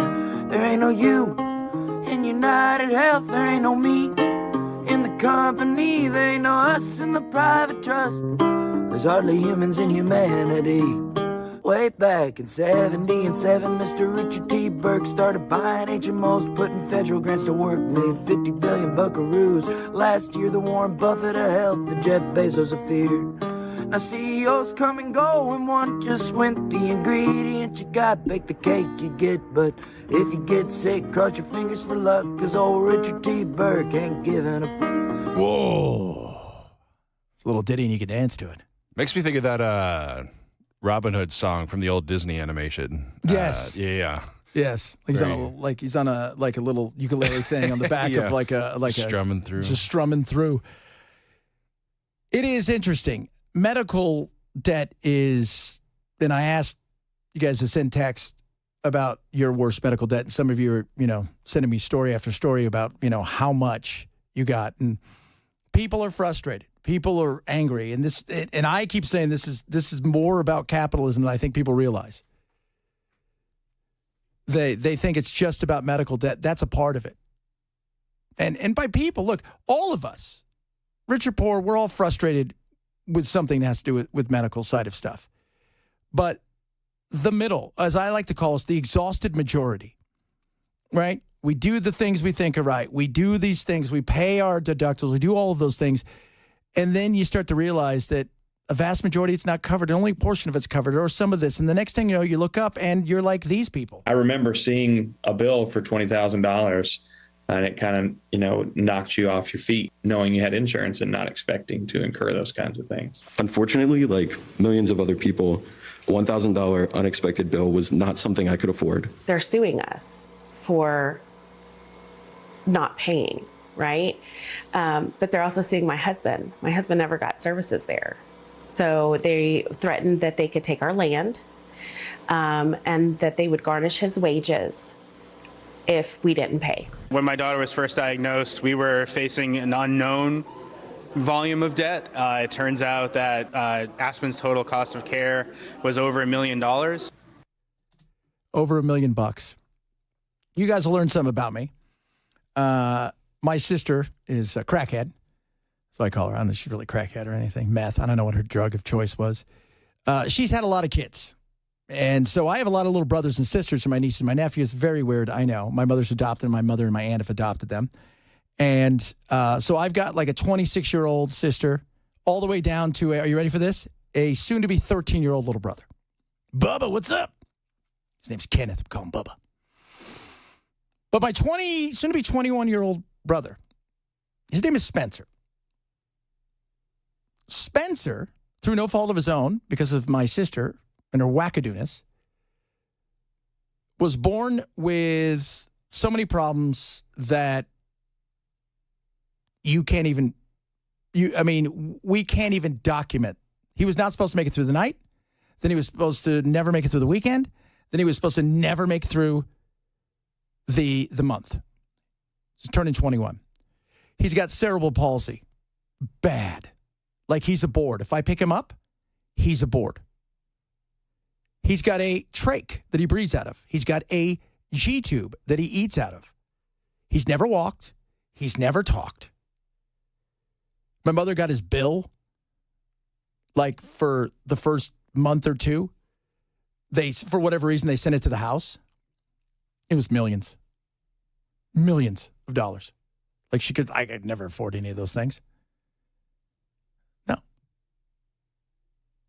It is crazy the amount of money that healthcare costs. And I'm a big proponent of healthcare. We could be preventative. I think we need to do more of that. But it is also a game. All that matters, and I've been saying this for a while, like some people misconstrued it. You as a CEO no longer pay attention to the healthcare side of stuff. You care about the side that is profit, loss. Your customers aren't the customers who are paying the premiums. Your customers that you must make happy are the shareholders and the board members. This guy's named Potter Wendell. He is, Wendell Potter. He is a former Cigna bigwig up in the healthcare industry. And he kind of blew the whistle on a lot of things, and he'd had enough. He said, I can't do this anymore. The deny, seeing the things that I see. Madeline Sarkeesian was 17 years old, needed a liver transplant, but a Cigna medical director said he didn't think it was medically necessary for her. He delayed that transplant for days and days. Cigna, because of the bad publicity, eventually agreed to pay for it. But by this time, she had gotten sicker and just died a few hours after Cigna agreed to pay for her transplant. That happened, that was in 2007. So think about that. Deny, and then when press gets bad, we got to figure it out. We'll do it, but then it's too late. Because we don't think it's medically necessary. Well, obviously it was. And there's story after story. By the way, United Health Care, I think their denial rate is 36%. I think the industry average is right around 16. And it's not to say that you need every test or every one of these things, because I think the other thing is we prescribe too much, and doctors will give you every test they possibly can or try for everything they possibly can, which is another thing. But we don't really have a relationship anymore with health. Healthcare it's a business. Remember, Obamacare was never written to be healthcare. It was written to be a law. It was never written to be healthcare. And we pay more and we get less. And I don't fault the doctors for that, because this is the industry that they're in, and this is what they've got to maneuver around. Since then, these companies are using what's referred to as prior authorization much more aggressively than they were back then. I knew that people were not getting the care that they need. People were dying prematurely. They were suffering in pain. I now write a newsletter called Healthcare Uncovered. We recently did a story about a woman in Illinois who battled an Aetna plan for 8 months to get coverage for pain relief. She has rheumatoid arthritis and was in debilitating pain. These stories are common. Yeah. And I think this pouring of rage is what you're seeing. More and more people are experiencing this. Yeah. You pay for something, you don't get anything. Hitting your deductible is insane. It is. It's just, it's crazy. It's like, okay, I've got to essentially, we got to lose arms and legs, kids, before we hit the deductible. That's it. There's no transparency, which is the other thing, because it's always a mystery on whether or not you're going to get approved for something or not approved. What's that cost out of pocket? What if I pay cash? What about this? Because you're finding a lot of people going, well, what if I pay cash and just maneuver around that?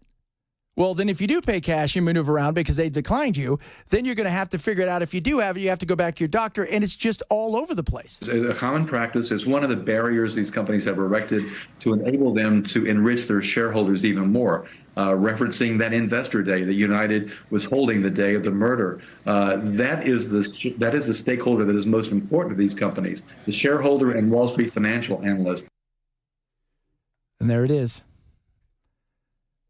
There it is. Most bankruptcies are healthcare. And who is your master if you're a CEO? And if you're up in the C-suites, your master is the shareholders. Your master is the board members, because they'll get rid of you and get somebody else in who can thin the herd and keep that money rolling in. That's the frustration that people have, the rage. I keep saying rage. People feel the rage. And it's not just people on the left and the anti-capitalistic kids. It's more than that. There's a lot of people out there who are angry. I'm getting it from you guys, how frustrated you are. And my assumption is most of the people texting me, minus a few, probably lean a little bit to the right. It's all about how can you reward shareholders and what you have to do that is detrimental to the people who enroll in your health plans. You were talking about medical debt. That's another barrier that they've erected. And one of the other reasons I left is because I knew that these companies and the health plans are pushing us all into. They have high deductibles. They make us pay hundreds and sometimes thousands of dollars out of our own pockets before they will cover a dime of worth of our care. That's why we have $220 billion of medical debt, why 100 million of us have medical debt, and the vast majority of those people have health insurance. It's just not adequate. It doesn't cover what it used to, and people are facing delays even when insurance companies are supposedly going to give us access to care. They delay and often deny it when it should be approved readily. Delay. That's why my wife and I did the concierge thing. That's what he calls it. We just call it, it's direct access. So we pay a flat fee every single month, and that covers my wife and the kids, and we have direct access to him 24/7. He doesn't take health insurance. He doesn't deal with it. If we need a certain thing, we can go to him, and we get his cost. But if it's something big, surgery, you're in an accident, he doesn't do any of that stuff. But we have that access, and here's the thing we have. I have a relationship with him. I'm trying to get him to come on tomorrow if I can get him to talk about why he left the insurance industry, why he decided he had enough of all of the things that were going on, because he got to the point where he was fed up. And it's funny, somebody just texted me, he goes, nobody's talking about physicians who are greedy. It's not about greed. It isn't. I mean, and trust me, you talk to most physicians, they're frustrated. They're not physicians. They're not doctors anymore. They are essentially note takers and prescribers. They're not dealing day to day with people the way that they would like to. But the system is set up that way. The one thing that hopefully will come of this tragedy is more focus by policymakers and the public and employers to force changes on this industry. That's what I testified about when I became a whistleblower in 2009, what I continue to talk about. We've got to continue. We can't let this just dissipate. Yeah. This has to be channeled in some ways that can have to do some good. And I think that's what people are looking for. You know, somebody said just on the text line, you know, we've got to pay for food and water. Why should medical be the same? It's not about whether or not you pay for something. If I told you get to pay for this meal and you said I get a burger, fries, and a soda with a dessert, and you paid it, and then I handed you your meal and you've got no fries, you got chicken fingers and a small drink with no dessert, you'd be frustrated. You would be. People want transparency. They want stuff that's easy to understand. And the delay is all about, can I run the clock out on you on whatever's wrong with you? Either you'll get better or you won't. My name's Chad Benson. I'm in for Chris Hand. A lot of stuff to get to still. And then I believe Mr. Murphy will be joining me here at the bottom of the hour, or at the top of the, just for the top of the hour, because he's going to be in for Brian. You're probably, why are you in for Chris? Dan is back tomorrow. Chris is back to his regular time. I'm on from noon to 3. Brian, he'll be off tomorrow, and then Matt will be there. And then starting January 2nd, of course, the new lineup with me, noon to 3, and Matt, 3 till 7. This is Super Talk 99.7.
Cord cutters are going to have to dig deeper into their bank accounts.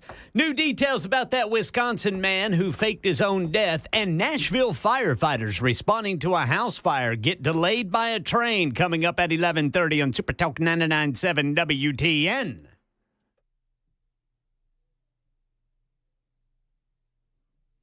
All I am saying is that Democrats or other people can freak out over anyone that was nominated, and I am not that guy. And I'm open to have a conversation for whoever especially really important ones. Like yesterday, I met with Representative Stefanik, and I was going to vote for her. And Rubio, another people. There are people that we may agree on a lot of things or disagree on other things, but if these people are going to hold these kinds of offices, and we are in the business of working and getting along with people that disagree with some of the things we have, and we try to find the things that we can possibly agree on for the best possible outcomes. That right there is a man by the name of John Fetterman. If you know anything about John Fetterman, he never really had a job. He was kind of a trustafarian, right? I think he got paid $1 a year to be some mayor in some small little city. Super progressive, woke, liberal. He and his wife lived in a house that I think his sister or brother purchased for him. And he was, super Ivy League educated. Then he had a stroke. Then he ended up beating Dr. Oz. And then somewhere along the line, he started to get a little based. Guess what? He just joined Truth Social. So he's meeting with Pete Hegseth, and he's joined Truth Social. What's next? Get him a MAGA hat. Do you remember when he debated Dr. Oz? I do not. The first thing he said is, hello, good night, because he had still recovering from his stroke. That's right. Yes. Yeah. So, and Dr. Oz still lost because he said the word charcuterie. Can we say that on the air? Oh, dated this girl once. Yeah, it was hot. Charcuterie.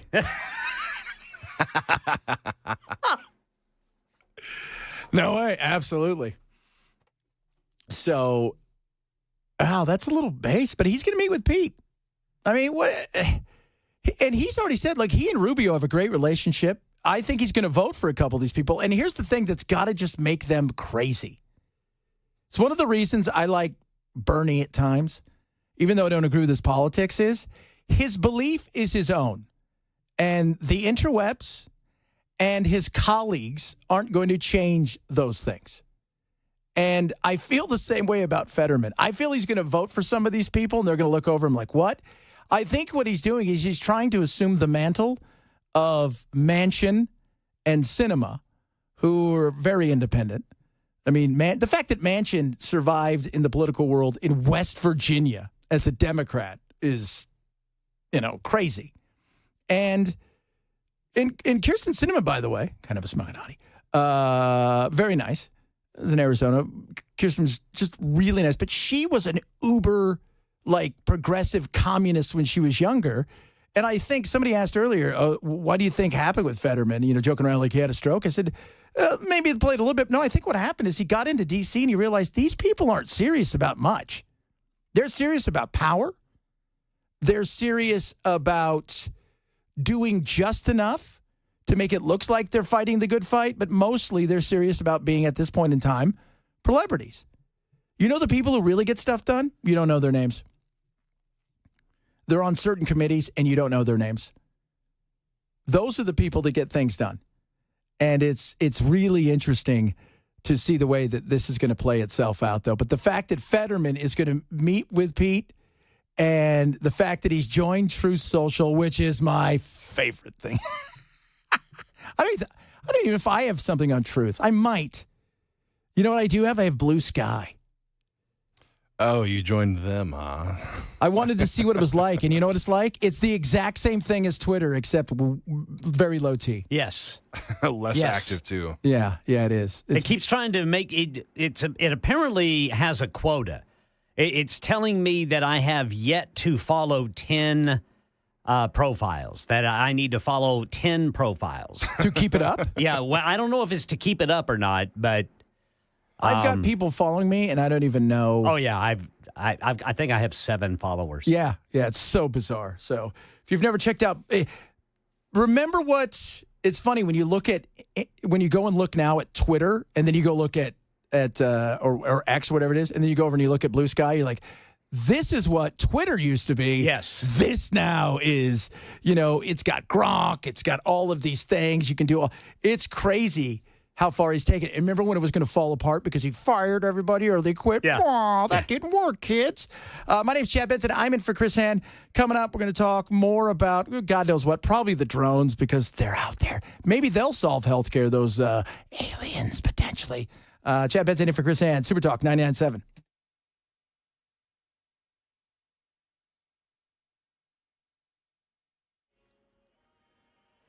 I'm Ken Weaver with your top stories. Got the full forecast in 5 minutes. Get ready, cord cutters.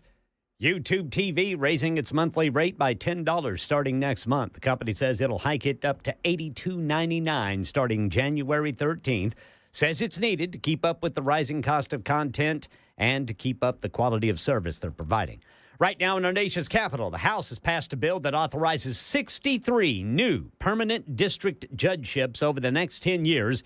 It's a bill that passed with bipartisan support in the U.S. Senate, but now that Trump's president-elect, President Biden's threatening to veto it because Trump would fill 22 of those judgeships.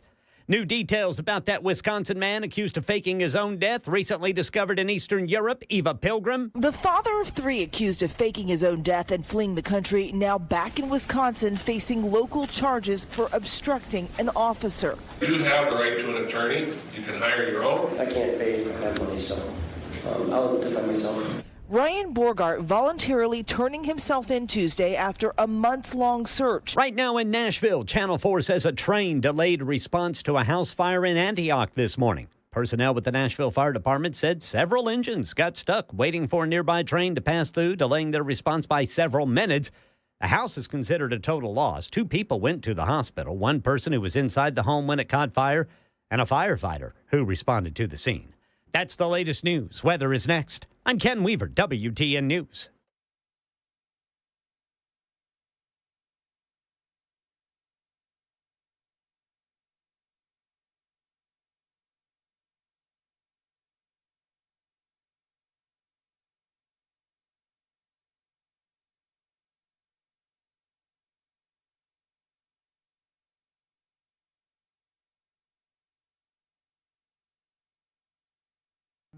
Hey, what's up, guys? It's Matt Murphy in the middle of downtown Franklin, Tennessee. We've talked so much about Savory Spice. I thought, why not show you the place? So let's go on in and see what's popping at Savory Spice. As I've always said, you will smell the spices even before you walk in. I can smell them right here in the doorway. Come on in and let's introduce you to the one and only Holly, who is the owner and proprietor of Savory Spice. Say hey, Holly. Hello, everyone. Now, enough about Holly. Let's talk about spicy and easy products like the incredible taco soup, which, as I said, you put this in a crock pot, you put all the ingredients that it tells you to buy right there, you put the spices in, and it's so easy. So if you don't know what you're doing around the kitchen, it's a perfect way to find your way around the kitchen, as is the Mediterranean dill risotto. Now, for the holidays, pumpkin pie spice. What doesn't it have, Holly? Pumpkin. Doesn't have any pumpkin in it. That's a fun fact for all of you kids out there. Now, if you stop by Savory Spice, either in the Franklin location or at L&L Market, you can get yourself a sample of it.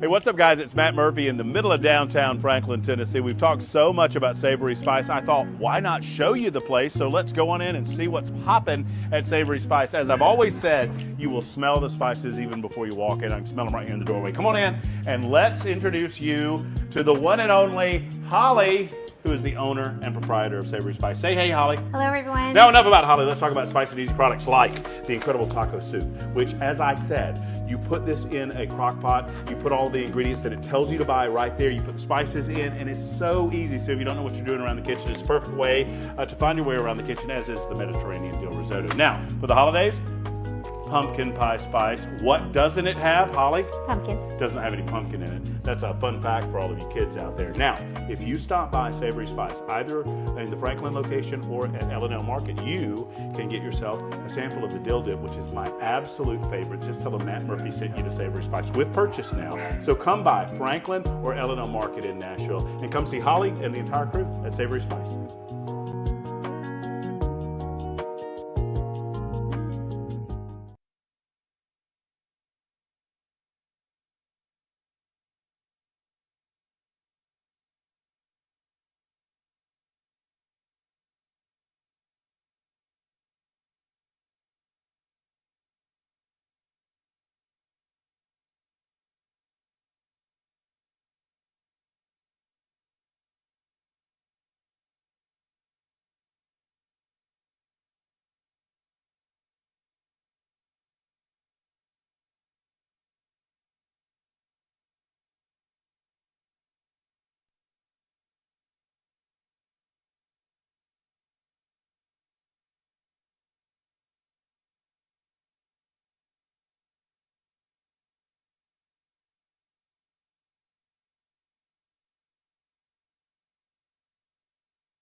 Look, kids, in the sky. What is it? Mounting fears with hundreds of mysterious drone sightings over New Jersey and Pennsylvania, night after night, for weeks. Officials in New Jersey now demanding action from federal authorities, meeting with Homeland Security Wednesday. A New Jersey legislator also in that meeting, posting on X that the drones appear much larger than typical hobby drones, in some cases up to 6 feet. 6 feet. Some are saying they're even bigger than that, the size of buses.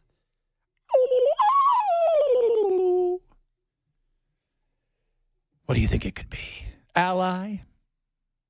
Maybe. Alien? Possibility. Adversary. How about one of our own? Never. Yes. That's what I'm going with. Now, a gentleman by the name of Jeff Van Drew is pretty certain it's Iran. I'm going to tell you the real deal. By the way, he's telling us the real deal. Very high sources. Couldn't get any higher than this. Very qualified sources. They got jobs. That's like, you guys see where we're going? High bar is what he's setting. Very responsible source. They pay their bills. Iran launched a mothership probably about a month ago that contains these drones. That mothership is off the east coast of the United States of America. They've launched drones, is everything that we can see or hear. And again, these are from high sources. I don't say this lightly. When you say high, do you mean high as in like they're hi? Hi guys, how you doing? I had a little fun last night. Or do you mean like they're high up in the Pentagon? Are they stoned is what we're saying. He's kind of walked that back. And he's like, maybe. No way. No chance. It's not happening. Iran does not have a mothership. They don't have the capabilities. China doesn't have that kind of capability to get that close to us and launch something that may only have an hour or two to operate. So it's, and look, there's no doubt we got some issues. Something is happening in New Jersey.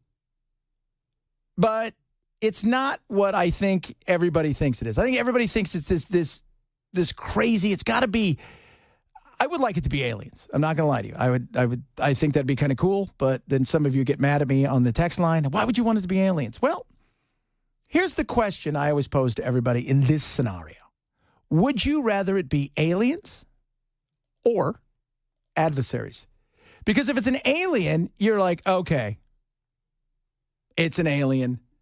We can't compete with that. If it's an adversary that can do all of these things that we potentially couldn't do, that scares me more. But I don't think it's Iran. With all due respect, sir, no. If you think about it, drones, today's modern drones, they really can fly for at best about an hour, depending on the type, depending on the level. And a lot of these things are being tested right now. You're testing the systems, you're testing the batteries, you're testing the communication, the propulsion systems, the stealth technologies, and the sensors, which are the most important thing. The drone is just a platform. It's what are you putting on that drone that gives it a capability for someone, whether it's an adversary. So to have a ship off the coast and to be able to fly in an hour, about an hour stay time, persistent stay time is what we'd call it, would be a very tough thing. So whether it's so I would discount the ship. I discount that as well. And you know what? What I'm hearing more and more is from even people like this, Cory Booker. I'm concerned. I issued a letter to ask for more information, and I think there should be a lot more transparency about them.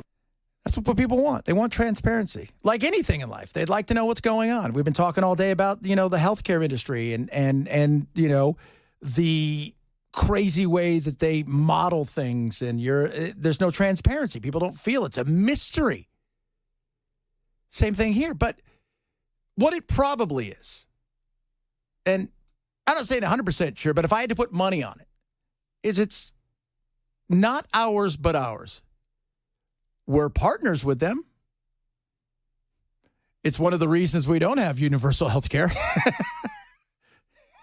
I see Mason shaking his head there.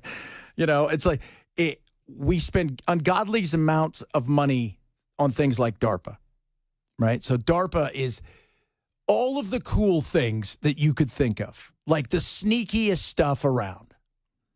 Stuff you're like, that when you see it on the battlefield, the people on the battlefield are seeing it for the first time as well, and they have no idea what's going on. Like the stuff where the bullet goes around the wall.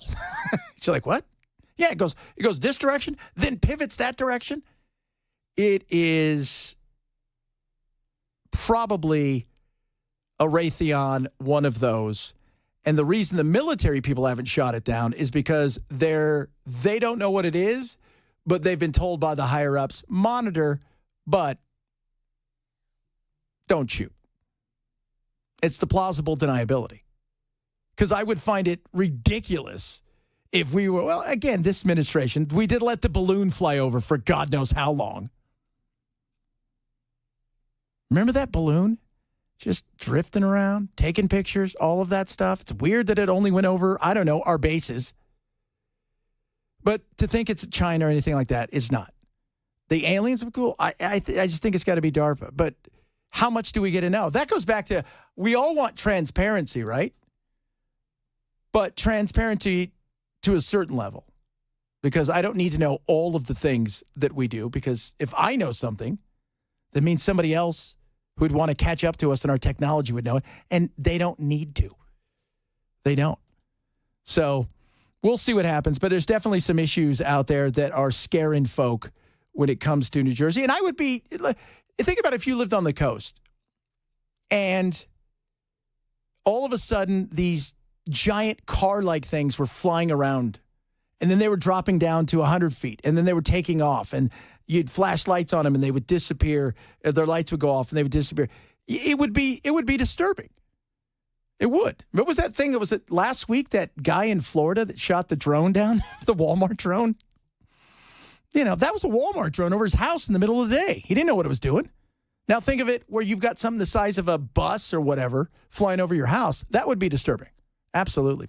Speaking of disturbing, if you were a CEO right now, a little nervous, Probably. CEO wanted posters have been seen around the city as fears grow that copycats could target other corporate executives. Well, Jim, there is a real sense of nervousness and even fear in C-suites really across the country. This fatal shooting in Midtown Manhattan has been a real wake-up call for business leaders and for boards of directors. The security firms that are paid top dollars to protect executives, they say that their phones have been ringing off the hook. I bet they're worried. And it goes back to something I've been saying. This guy may have had a grudge, and we still don't know the full, Luigi. We don't have a full story of what it was. His back hurt, and I've said, okay, so his back hurt. Like, that's where you guys are going with this. So tell me more. He's mad at the insurance company because his back was bad? And what, they wouldn't approve of surgery? Well, he already had surgery. Wouldn't you be mad at the surgeon? So I don't know, and somebody wrote me a little while ago and said, it's his mom or it's this or nobody knows the real story of what it is. But it seemed to be the insurance company but he's called all CEOs and all these people parasites. And there's wanted posters for people. They're a little scared. Right? Because you're going to have to potentially get yourself somebody to walk around with you because there may be some nut job who's overly educated, right? It's got their humanities studies, works at some coffee shop part-time, and is angry that his $200,000 in, interpretive dance loans that he took out to go to college aren't giving him the American dream he wants. And so he blames capitalism and is angry and is at his wit's end and starts delving down BlueAnon, which is the Democrat version of QAnon. And the next thing you know, he thinks, hey, fight the power. Ever since this news broke, one veteran security executive told me that corporate America is nervous. And he said healthcare is the target now, but who's next? And so, yes, companies are considering a range of steps to try to ramp up security. They're increasing the number of security personnel and the amount of technology in offices and even in the residences of executives. They're urging executives to delete their digital footprints, including stuff like the floor plans of their homes and any information that's out there about where their kids may go to school. Which is super scary. The whole kids thing is just the fact that because if somebody's that twisted and they're seeing now too, here's the big thing. If this would have come and gone rather quietly as there was no manifesto, he was just angry, there was beef, it looked like it was just a mugging. It would have been, New York's not safe. This is what happens, criminals running wild.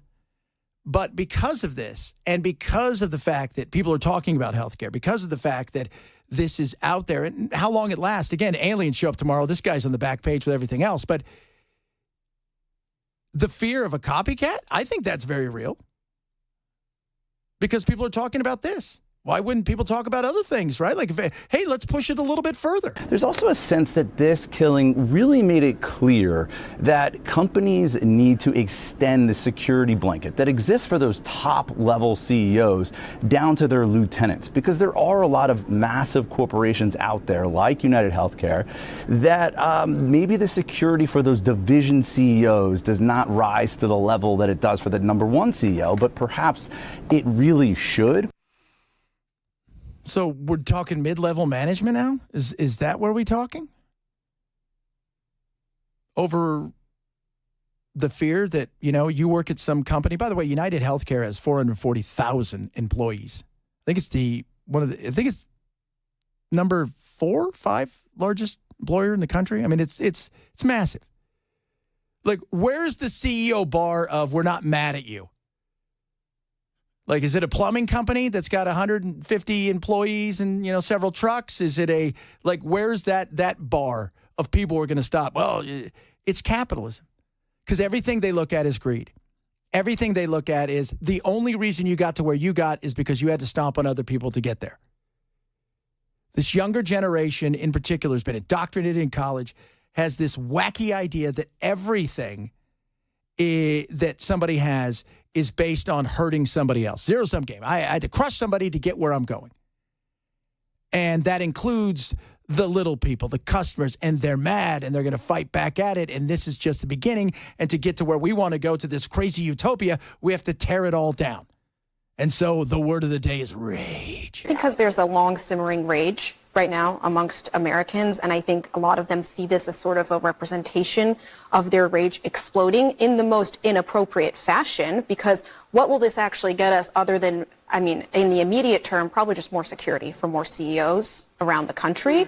I think that if you want to institute actual change, all of those people who are going on TikTok right now and celebrating him and talking about his looks and all of that, they should be going and doing sit-ins on Capitol Hill. They should be going into they should their learn state about capitals. the policy. I mean, I just don't know that there's anything, to your point. People are almost sadistically celebrating the murder of this guy, and I'm not sure that it's connected to any real action. No, because it's not. The afterthought of what to do from here, if you wanted to have some sort of movement, never follow a trend, always follow a movement. They didn't think that far.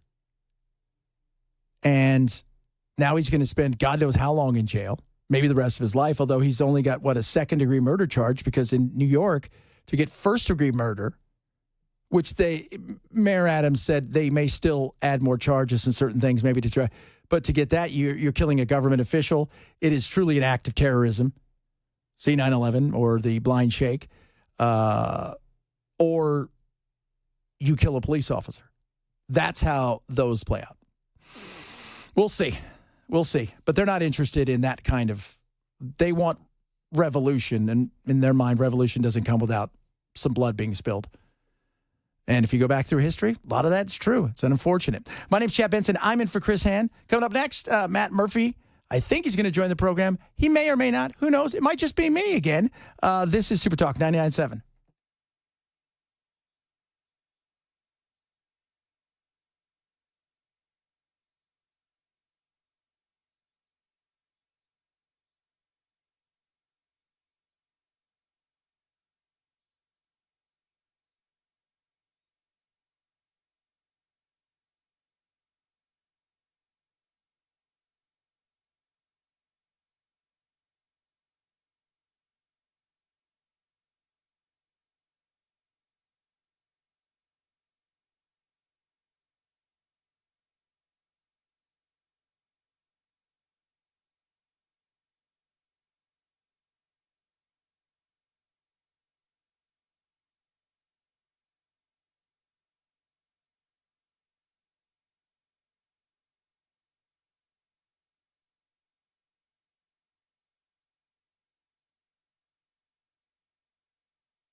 It is that time of the day when we cross paths like two ships in the night. Matt Murphy, coming up next. Strangers in the night, exchanging clothing. These pants fit too tight. What? Hello? What pants? Look at you today. What's his? I got your my London fog, huh? I got my fancy. I got to have my fancy coat on. Very Thank you. fancy, yes, indeed. Yes. So, what's going on in the big program today? You know, I just told Chad Benson, I said, Chad, I have no idea what we're talking about today. I have an expectation, though, that it will be a little bit of a continuation of what the conversation was yesterday, and I think maybe an offshoot of the conversation that you've been having today regarding capitalism, the free market, and how sadly government has perverted the healthcare industry or the healthcare insurance industry to the point market. I mean, it's not anymore. No. So it's like you and I were talking yesterday about all of the, in an ideal world, the things that you were talking about would be great. Mm-hmm. The problem is we don't live in that world. We live in this world. So how do we make this? How do we figure out how to make this affordable and work for people?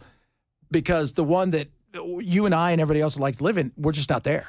I believe more than ever, and I believed it at the time, but more than ever, that the purpose behind Obamacare was not to correct the problems with the system. It was to destroy it. Well, yeah, because you can't, especially in the world where a lot of these people, like Saul Alinsky and them talk about, you've got to break it and destroy it before you can fix it in their mind. But you become the savior at that point. And if you look at the mindset of so many 20-somethings and even 30-somethings regarding capitalism broadly, and more specifically the healthcare and the health insurance industry, you have to say that it worked. If that was the plan, if we believe that the plan was to affect minds to the point that they think these industries are purely evil, I don't believe that these industries are evil. I believe that the system that they are a part of naturally presents itself in such a way where they do things that can be perceived that way for profit motive. There's nothing wrong with profit motive. There's nothing wrong with making these decisions to advance your business and to benefit the shareholders. But oftentimes those decisions have to be made to the detriment of the people that you claim to be helping. I mean, we're talking your customers. Brian Thompson, his customers were no longer the premium payers. They were the people he had to keep happy were shareholders. And board members. And it is a frustrating thing because, deny until eventually you figure you're either going to have to give in. And people, the younger generation looks at this thing and thinks evil greed. The older generation, it's frustration. They're at the point that just throw it all in the air and I don't care. Just do what you have to do. I just don't want to live this life anymore like this. Yeah, we talked about it a little bit yesterday that statistically, like 70% of Americans say that they're happy with their health insurance, but I would argue that the vast majority of people that say that they're happy with their health insurance are because they don't use it. Yes. If you had to get into it, it's a totally different world once you're in I'm it. happy because I go to the doctor maybe twice a year, and it's $100 and a copay. That's cool. Yeah, that's great. Oh, I had the sniffles. That's wonderful. But have some sort of major medical event in your life and see how happy you are 6 months from now. You will not be. I assure you. No, especially when they put you, on collections and they come after everything because the stuff you thought you were getting, you aren't. And it's just the sob stories out there. People say, "Oh, sob stories." The text line today was people that aren't saying sob stories, just how frustrated they are. I got sent to collections before anything even happened. But we have to be willing to blow the system up. Yeah. And start from the ground up. Government takeover is just going to make things worse. In my opinion. Yeah, well, it's going to be like going to the DMV or something. Oh, there you go. Matt Murphy, he's going to be in his regular time slot. And tomorrow we'll be flipping it around. It'll be a crazy time. You guys have a good one. Thanks for hanging out with me. Super Talk 997.